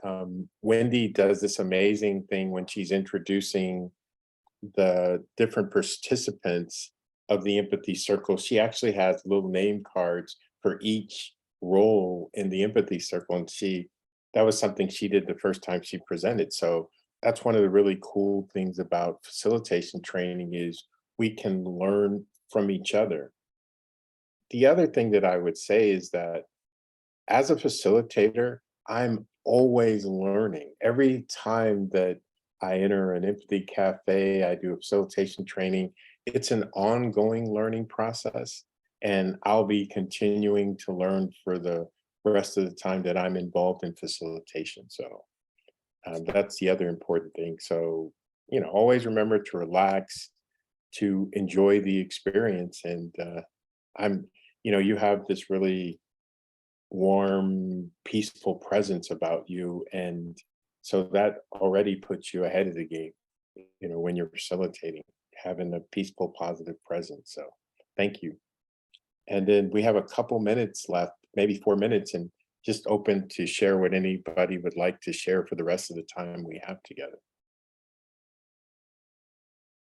Yeah, I would say something about the time, just so that you're prepared with the time, have something, a little clock, or there is a program some people have been using that has a little window with the time on it. I have to on Zoom, so I got to figure out how that works. It's an app to add, so you just click on that. Yeah, one of the other trainers shared that I don't remember who. I think it was either maybe Bill or Larry that shared that. Yeah, Larry was using it recently. Yeah, I have this sign. I just have a simple sign. It's time. And then I have just a big print out. But those are the 2 signs that are helpful, is remember to listen, that you were showing, Dwayne, and the time sign. Oh, there it is. Remember to pause. Yeah, I think I'll hold that up to give those 2. You're muted. Thank you. Ina, for a piece of advice, I would say, I do practice the how to for next time, because I think it is important that we communicate the process as well as we can at the beginning, in order for people then to understand the process and use it and refer back to it. You can always then, as facilitator, refer to the, the basic steps of it. So, and the training is a golden opportunity to practice that and hear other people doing their version of it. And you'll pick up bits that you like from other people. So do give it a go. And yeah, the timing is the only other difficult bit, I think. So again, have a go at doing that yourself as well, because you'll feel more confident when you're doing it out of the training program. Okay, thank you. Yeah, the timing is something that, again, the more you practice it, the more you take advantage of opportunities to facilitate, the easier it gets. Yeah. I remember my first time facilitating, it was really challenging and I was thinking too much. And when I listened to what was being shared in the training and I relaxed and followed the process, it became much easier. Okay. Thank you. You're welcome. Okay, so I closed the room. So we'll be popping in about 30 seconds, 40 seconds. Thanks, everyone. That was really nice. Thanks for facilitating the room too, Dwayne. Well, thank you all for participating and sharing, and thank you, Ina, for facilitating. One of the really cool things I think about this process is that having this being my 5th training is there's a sense of community and a sense of being a part of a team that I've experienced from this process, and that we're allies in this larger movement to share empathy and compassion with the world. And that's one of the things I enjoy most about this group and this process. Welcome back, everybody. We've landed.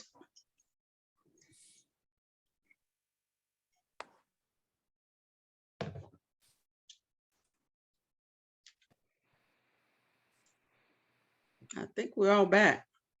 Yeah, it's up to you, Wendy. Thank you. Welcome back, everybody. And I now have the opportunity to take about 1 minute each to share your experience and insights from being in the breakout room. So what was your experience or your learning in the breakout room? And I'll call on people and just to remind you, just a minute each. Is that clear? Okay, so Anne, would you like to start us off, please? Well, for me, my experience was actually quite, I spent a long time without any connection to the internet. And that was the worst experience that I've ever had in that regard of not being able to connect back in. So it was interesting to go through some of that frustration that sometimes participants do experience, especially if they're connecting from parts of the world where their internet is completely unreliable and dependent on pay phones and so on. So, but otherwise we had a good circle, and thank you, Ina, for your facilitation. Thank you. Thank you for sharing that frustrating time, and it sounds like you had a lot of opportunity to practice patience and put yourself in someone else's shoes, so thank you. Kelly, would you like to share? Sure, thank you. I enjoyed it. That was my first time practicing being a facilitator, and it went well, I feel.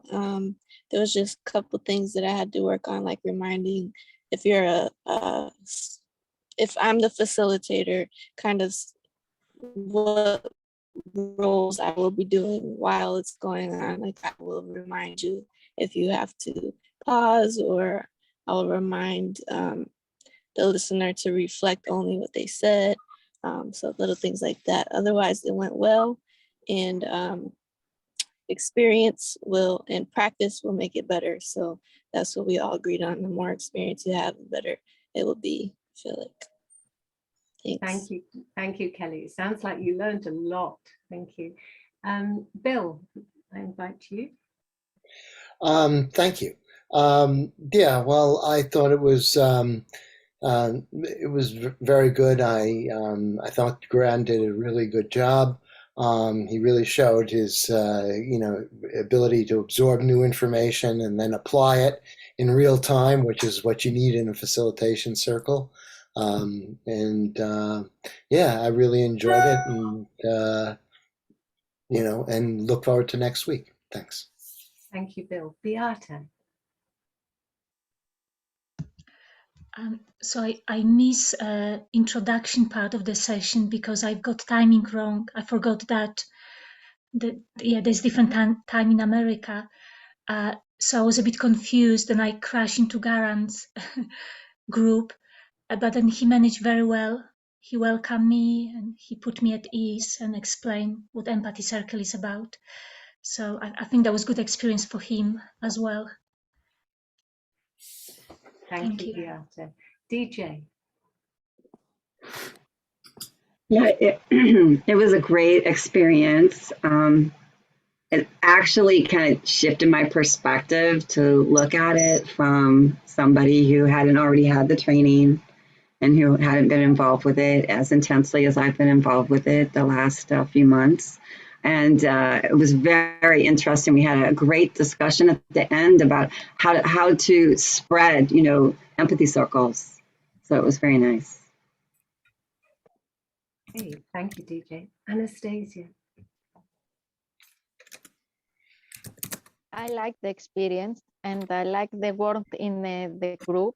And you and Lida gave us very useful tips, and thanks for that.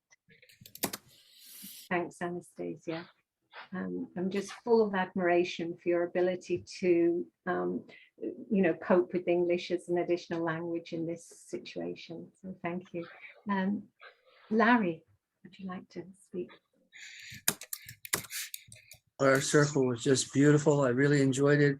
The facilitators just came from their open heart and came for the whole experience. And I just love these empathy circles. So thank you. Thanks, Larry. Garan.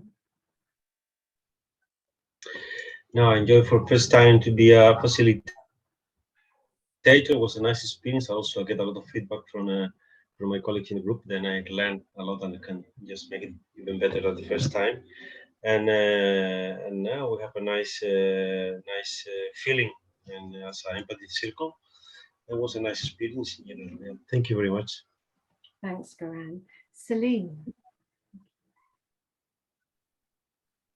Well, I was in the circle with Bill and Garan and Beata, and I want to say that Beata did not crash into the circle. She appeared as this really lovely energy and helped the circle finish up in a very warm and meaningful way.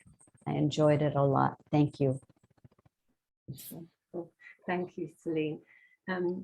Jay, like to go? Yeah. Let me turn my camera on. Yeah, it was a really good experience. I had questions that I came in, and then by the end I felt like my questions weren't just answered, but like my like fears were allayed.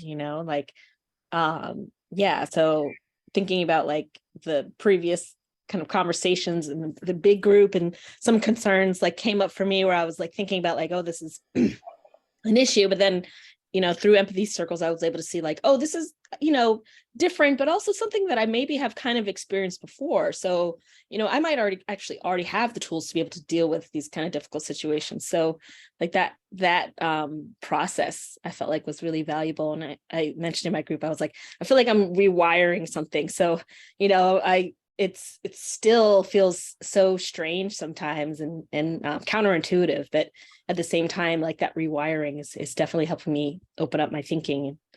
So I appreciate that. Thanks. Thank you. 3 cheers for neuroplasticity. Thank you. Dwayne, I invite you.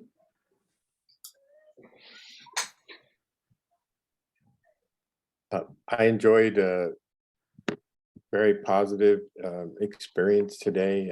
Ina was the facilitator, and Edwin and Ann were also in the group with us, and it was overall very positive experience. For me, it's always important for me that I'm aware of how I use language, of how language is used in the process. And I believe that, it's important as a facilitator that I'm aware of how I'm using language, because I believe that I help set the tone for the group that I'm facilitating. Thank you. That's all I have to add today. Thank you, Dwayne. Ina, thank you.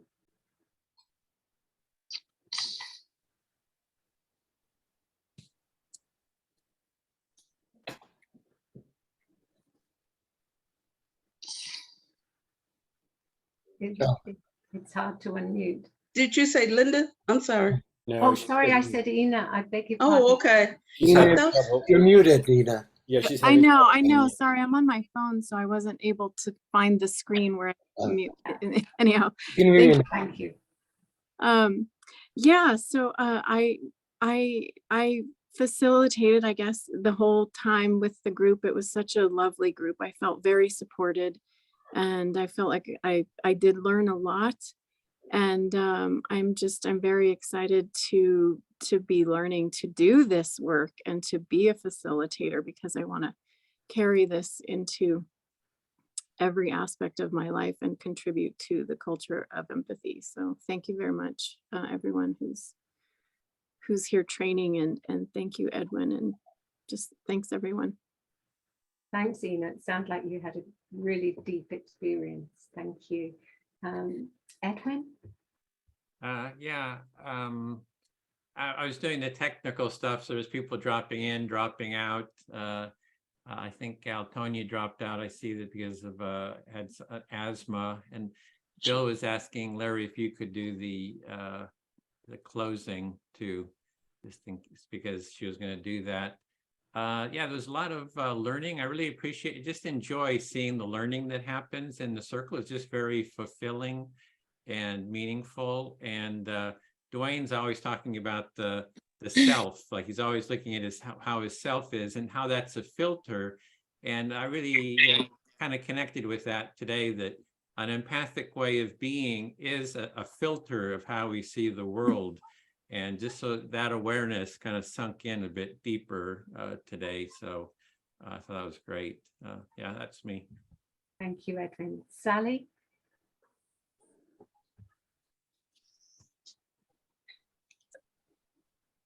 I love the group, Linda and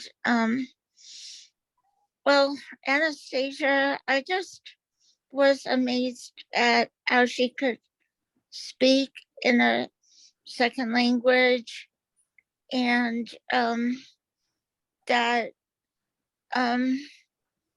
she just, by the end of our empathy group, she was so much stronger in being able to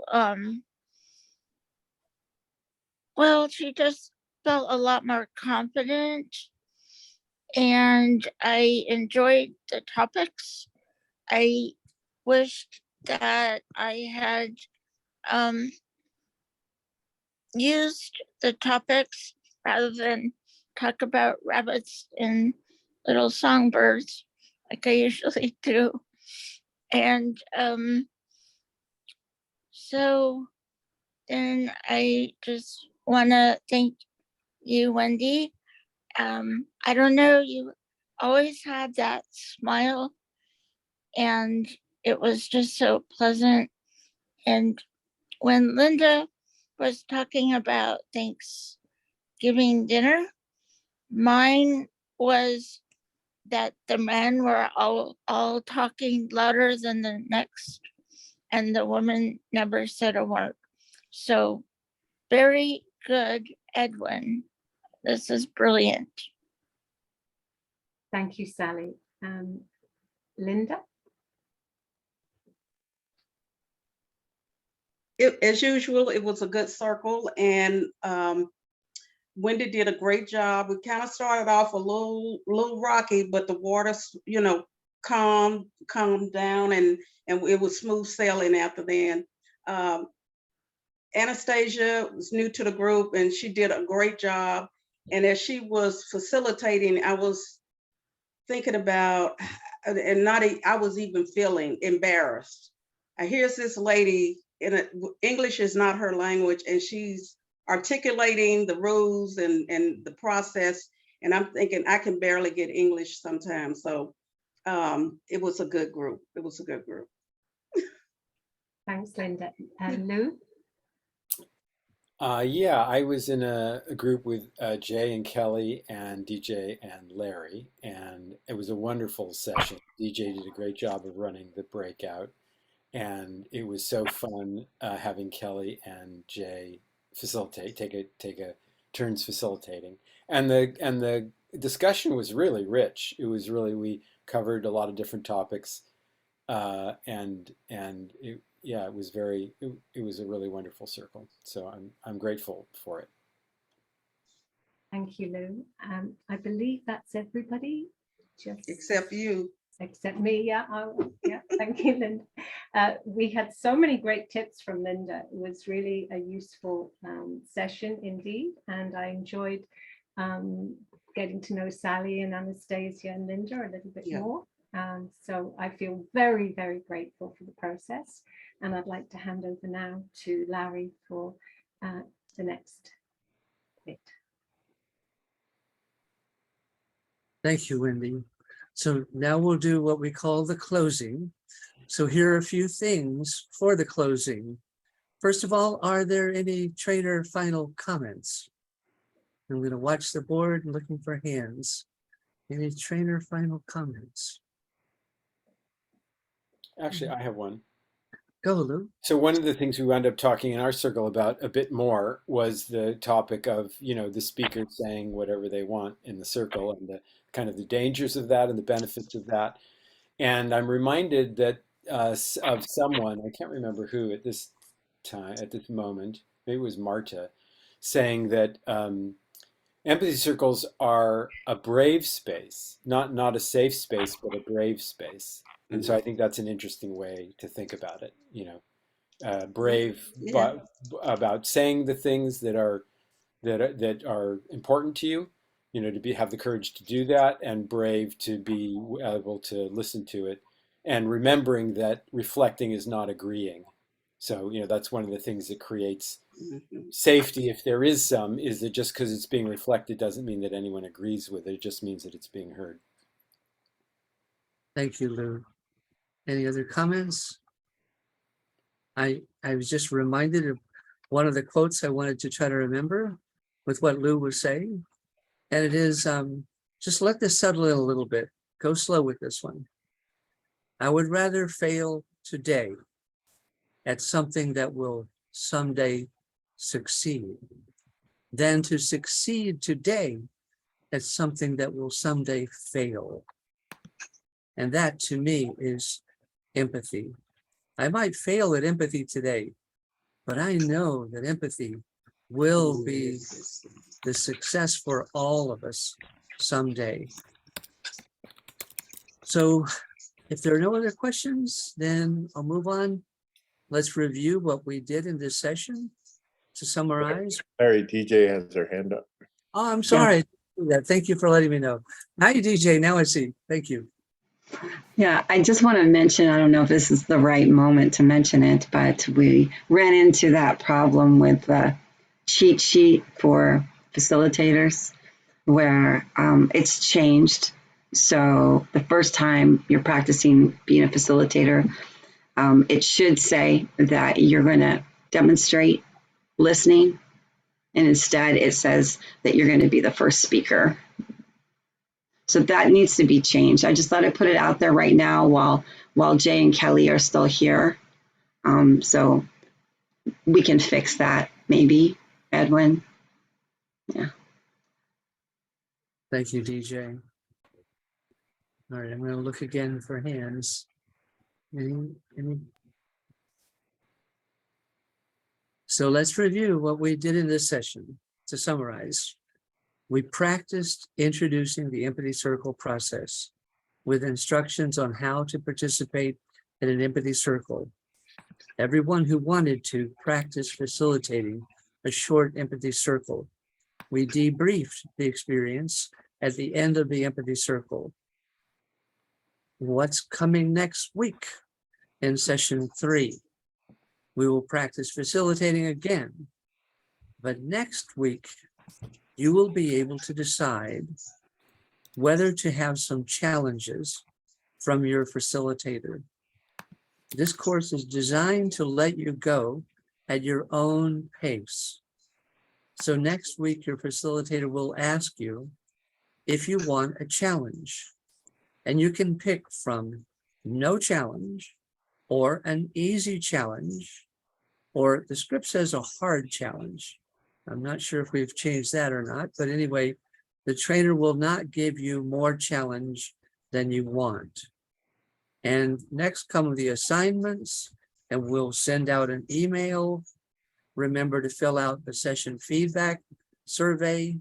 The link will be posted in the chat, and try to hold an empathy buddy call. You will be paired up with a new empathy buddy. Try to facilitate an empathy circle with friends, family, etc. And please post one feeling that you have now as a result of being in the empathy circle today. And thank you all. I'll add one thing in terms of the empathy buddy. It's everybody's responsibility to reach out. Like as soon as you get the email with your empathy buddy, email your empathy buddy and say, hey, when can we schedule a time? So please do reach out to your empathy buddy.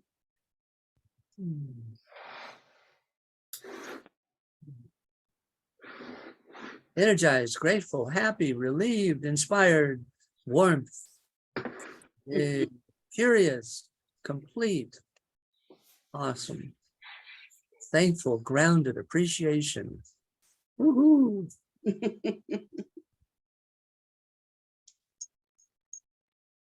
All right. All right.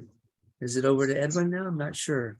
We just do our jazz hands, final jazz hands. If Kelly and Sally, if you can open your video, it's good to get a group photograph. Sally, wait a minute, hold it. Sally, you there? There we go. Okay. Yeah, there you are. We're all in it. Total mirroring here, mirror neurons at work. Have a good week. Have a good week. Yeah. Bye, everyone. Bye, everyone. And trainees can stay Thanks, back. Linda. Bye-bye, Sally. Bye.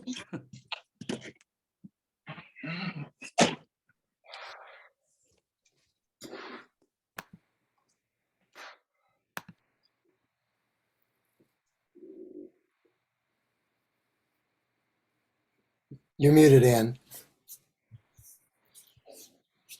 Sally, are you planning to stay for the debrief? I guess I was supposed to, sorry about this morning. I had to cook for my husband. Yeah, Sally would be an observer, just observe how this works. Okay, so we'll start our debrief session with a bio break. So we'll have 3-minute bio break. Thank you.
So thank you all for being here for the debrief and staying on. And Sally, welcome as an observer. So let's start by going round with hearing from everybody about 3 of our normal questions. Any questions you may have, any challenges, and what were your successes? And while we're going round, we'll see if there are topics that we need to add to our list to discuss this evening. So if there's something you particularly want us to address, please do say. Larry, would you like to be the first person? Well, surprisingly, I love these empathy circles. And Lou, everybody, DJ, our participants, everybody was just awesome to me. It was just such a safe space. I like to say that. I know that I think that for the facilitators, it's kind of a brave space experience. And I think for the participants, the idea to me of an empathy circle is to make this safe space for people to be heard. And I think we did that. I think it was beautiful. No criticism. Thank you. Any topics you want to raise for just further discussion, Larry? To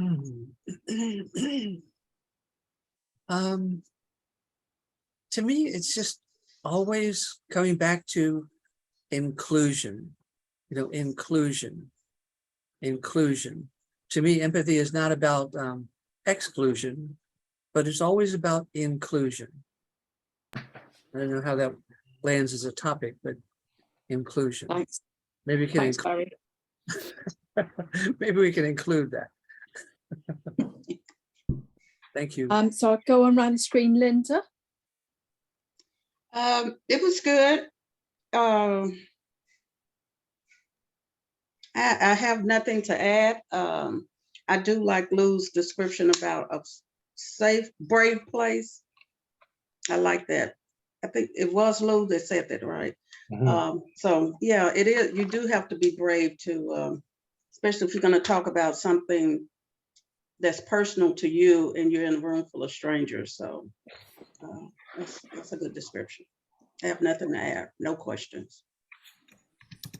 Thanks, Linda. Wendy.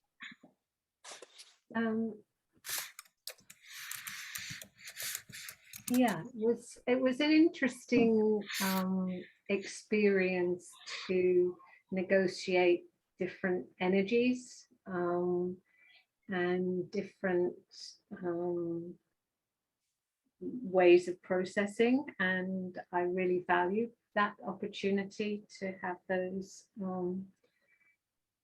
challenges in a way. And I'm really intrigued about the challenges for next week and get, how to, as a trainee, how to do that. I know when I was in that position, I really appreciated the way Dwayne did it, and I can't imagine replicating it. So I have some slight apprehensions about next week's tasks, and I'm looking forward to them. I do like challenges. Thank you. Would you like to name any personal successes at all, Wendy? Well, I haven't died today. So. That's a good one. Okay. Thank you. So, Bill? Sure. Well, I thought it was really, went fine. We had one participant who really, we devoted most of the time for. There were some, like when Beata came in, he had to shift. I thought he did that well. I was very comfortable with, following Celine's lead as far as the overall facilitator. And I felt heard, from her too. I did want to mention, when we talked about Brave Space, Marta Nieto, who's a brilliant, getting her PhD in, I believe, microbiology in Ireland, from Portugal, who coined the term Brave Space, and Karolina Kubiak from Poland, both who did a training that Anne knows very well and been involved with them, but also they really created a kind of a European version of the training. And you know, they're just really brilliant. And so if you see them, if you see these names, you should know that that they were there at the beginning. So thanks to everyone. Thanks, Bill. Any topics that we need to discuss this evening, do you think? No, I think that we adapted. This is a smaller training, and I really like the way we've adapted and kept the kind of empathy circle, you know, feeling going. So I really like it. Thanks, Bill. DJ? Successes, challenges, questions? Yeah, I want to apologize for not making it before.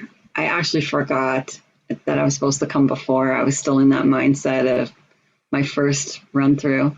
So I'm kind of the newbie here, you know, again. And that's cool. I'm okay with being the newbie. I got some really great like feedback and conversations with everybody in the circle. Lou, Larry, the kind of like, you know, these gurus. And then we had Kelly and Jay who were new. And so I really got the best of both worlds, you know. I got this perspective of what it's like for the new person and what it's like for someone who's very seasoned, and I'm kind of in the middle. But what I've been going through, like personally, related to defining empathy and related to my contributions to relational empathy and my own personal experiences trying to embody empathy circles, I've really come to kind of question what happens to the individuals outside the empathy circle. You know, that there is this transformation going on. And we talked about that in our circle, Larry and Lou. But I'm talking about something that's a little bit more,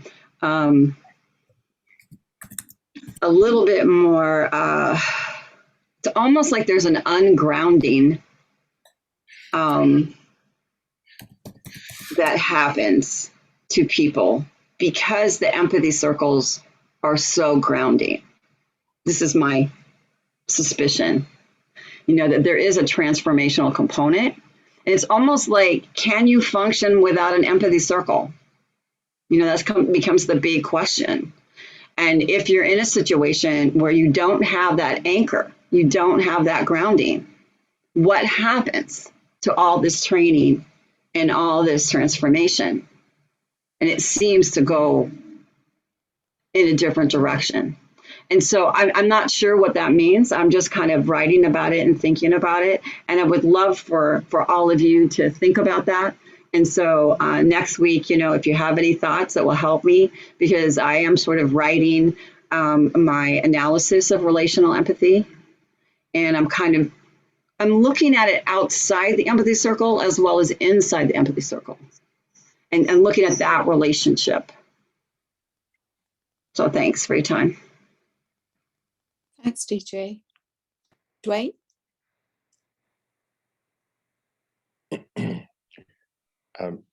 Our process went really well today, went really smooth. Ina has a really peaceful, warm presence, so she did a really good job facilitating. Thank you, Wendy, by the way, for the compliment earlier, and also to you, Edwin, earlier. I think that for me, again, this experience of being a facilitator, being a trainee, I'm always learning and growing, and every time I participate in this activity, I believe there's so much more to still learn, and I think that's important. The other thing that I think is important as a topic to discuss is the use of the word sorry, especially by facilitators.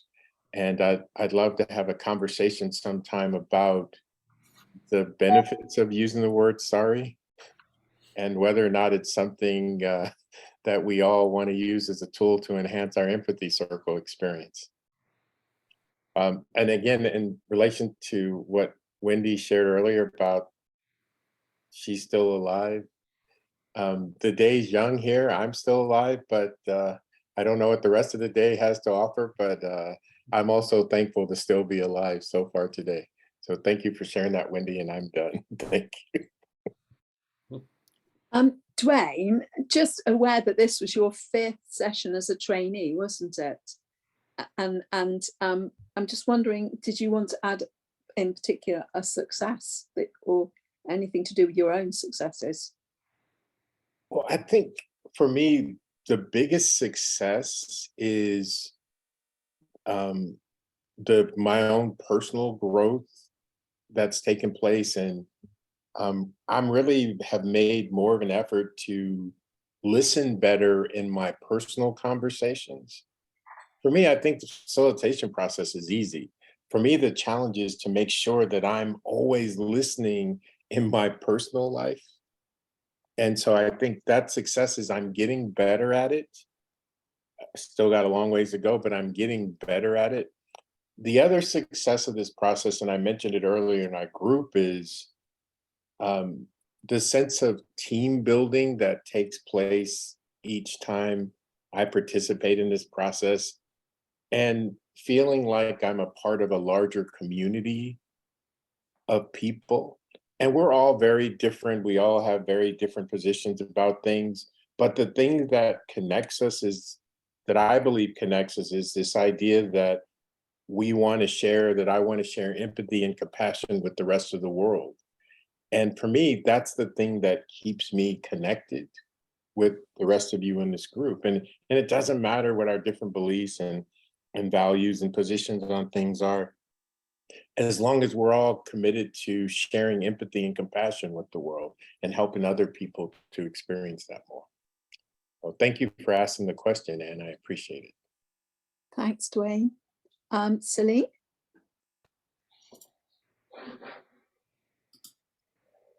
Thinking about the special pieces of the circle we were in.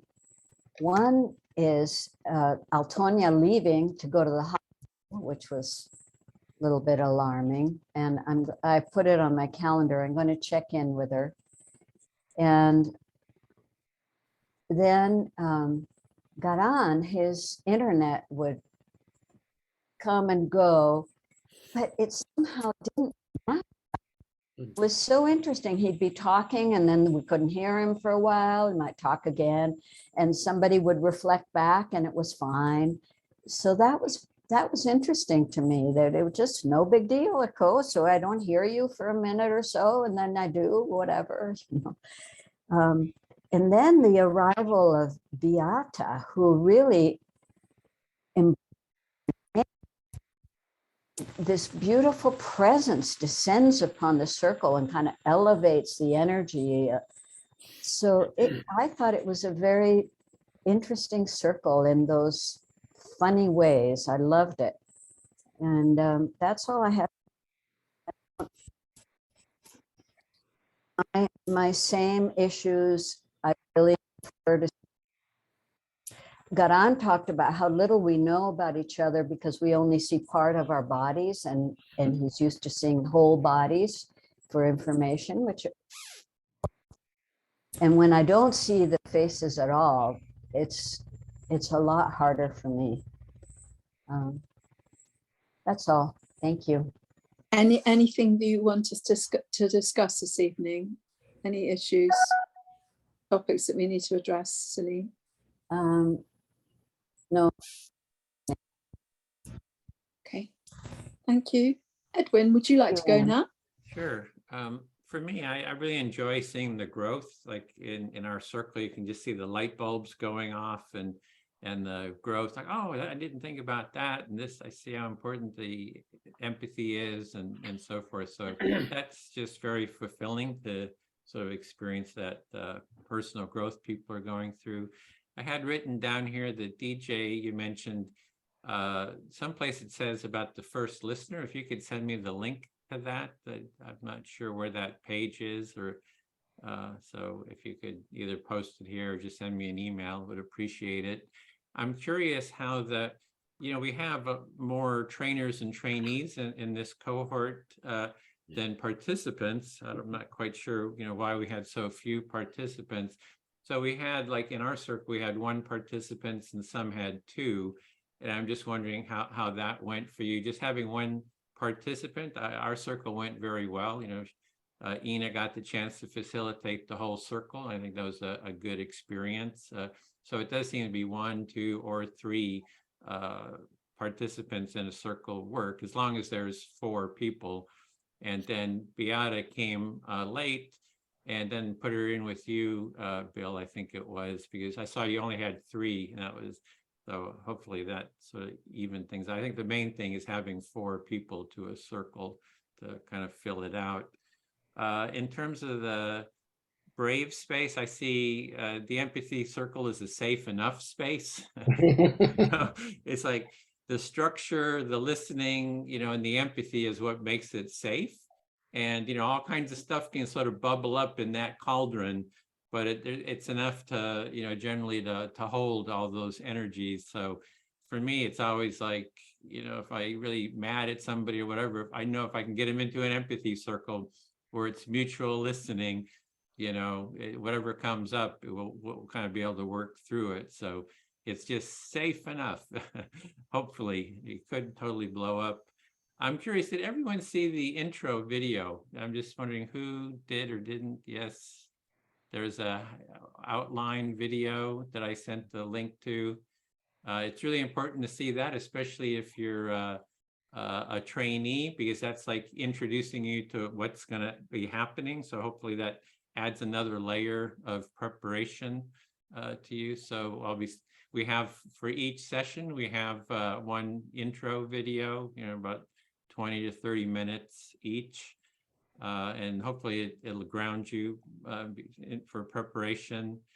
And yeah, it's something about the topic of holding empathy in the wild, that I know that feeling, we're in the circle, everybody's listening, and then you go out into the real world, right? And you get the shit, kicked out of you kind of thing.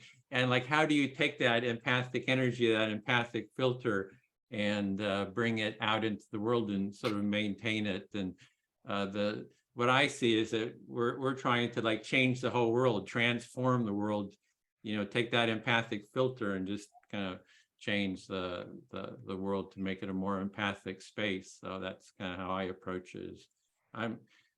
It's like Harvey Milk said, I'm here to recruit you. I'm here to transform the world. So that's me. Yeah. And yeah, no real topic beyond that, I think. Thanks, Edwin. Lou? Yeah, I thought today's class session went really well. I thought people did their roles really well. In our breakout, we had a good breakout. I think, the interesting structural thing that happened in the breakout was that, for me, was that DJ offered to keep time for the facilitators. And I kind of wonder about doing that. So, because it takes one of the key facilitation tasks from the facilitator that's important for them to practice. And yeah, so I wonder about that. I mean, I'm not saying that I would never do that. Like if it was someone's turn to facilitate and they said, I don't think I can do this, then I might offer to support them. But yeah, so I just wonder about that. Because neither of the people that facilitate got a chance to practice that. And I think that is one of the things that people find challenging, is keeping time and trying to facilitate. So it's just something to think about. Yeah, I think that, so I was interested to hear, Dwayne, what you said about using the word sorry. Can you give me an example of what you're talking about? Well, for me, when I receive the word sorry from somebody else, it's something that I don't feel good hearing. And generally when somebody says it to me, it doesn't have much meaning. It appears it doesn't feel good to them quite often. And so I hear the word so often in life, and I really don't see the purpose of it, and especially as a facilitator. So how is it that you hear it from facilitators? Like, what might they say? Well, no, just as people, just as them using it as a part of their, day-to-day practice or whatever. But I think it's for example, if somebody doesn't remember to do something, or, oh, sorry, I'm not sure that's helpful to the process. Okay. And so I'd like to have a conversation about it, because Okay. if there's I think it's overused in life generally. Mhm. It may have served a useful purpose in the past. I think now it's so much of a reflex. And this is me being brave Mhm. in a brave space, because it's something that I think is really important to talk about. It may not be that important for other people, but it is for me. Thanks. So I didn't want to start a discussion about it now, unless the group decides they want to do that, but I wanted to understand it. I wasn't sure that I understood what you were talking about. So an example might be a facilitator saying, oh, I'm sorry, I forgot to start the timer, or something like that. Yeah. Okay. All right. And meaning, because then it starts to distract from the process, whereas if you just remember to start the process, and we're fine, and without bringing extra attention to that. Okay. And I wanted to say to Edwin, so my understanding about the feedback about the PDF that describes the empathy circle process is that the empathy circle process says that when someone becomes the speaker, they select someone to be their active listener. But then there's also the instruction that when a facilitator is working with a new group, that they designate themselves the first listener so that they can demonstrate reflection. And that some people felt like or Larry actually felt that the PDF is confusing for that reason, that it doesn't include that, and so it confuses facilitators. So I just wanted to provide some clarity about that.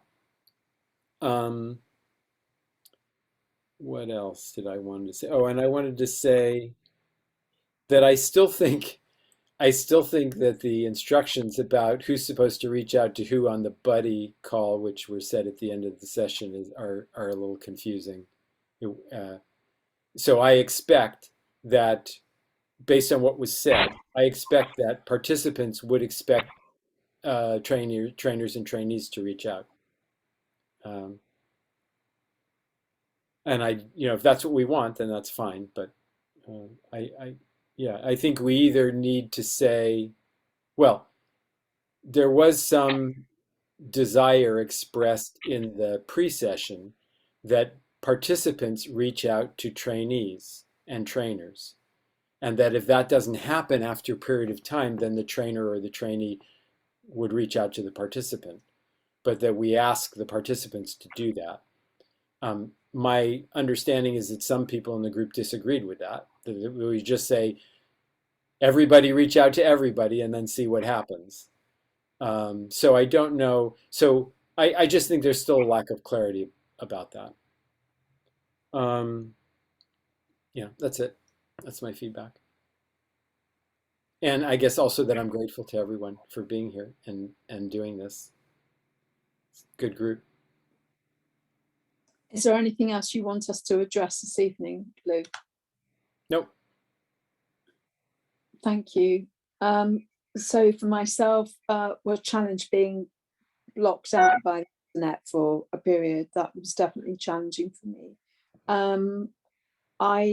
I've got the question or a comment that when our numbers are so low, I think that one of the really good learning points for participants is hearing other people present the how-to, because they pick up all sorts of things from that and hearing the feedback. So when we have a circle during this training with only one or maybe two participants, I think people are being a bit deprived of that opportunity to hear it. And I think giving the how to is really, really important, that people do master that and get to a point of real confidence with it during the training.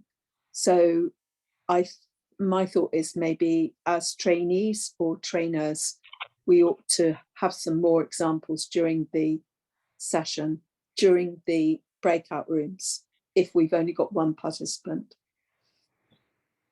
And I tried to make that happen, but failed. I didn't communicate it well enough in our breakout room, I think.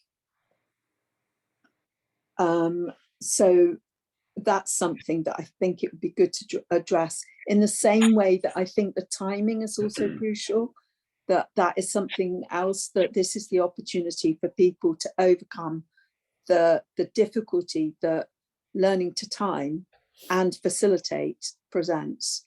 So I think that during the training, we do need to offer that opportunity, that the participants have that responsibility so that they can practice. Otherwise, it becomes a barrier, I think, to facilitating circles in the wider world. That's me. Topics. Are there any of those topics that we need to come back to today? Does anybody have any strong? Bill? Just a couple of things. First of all, we're still recording. And so I just wanted to make people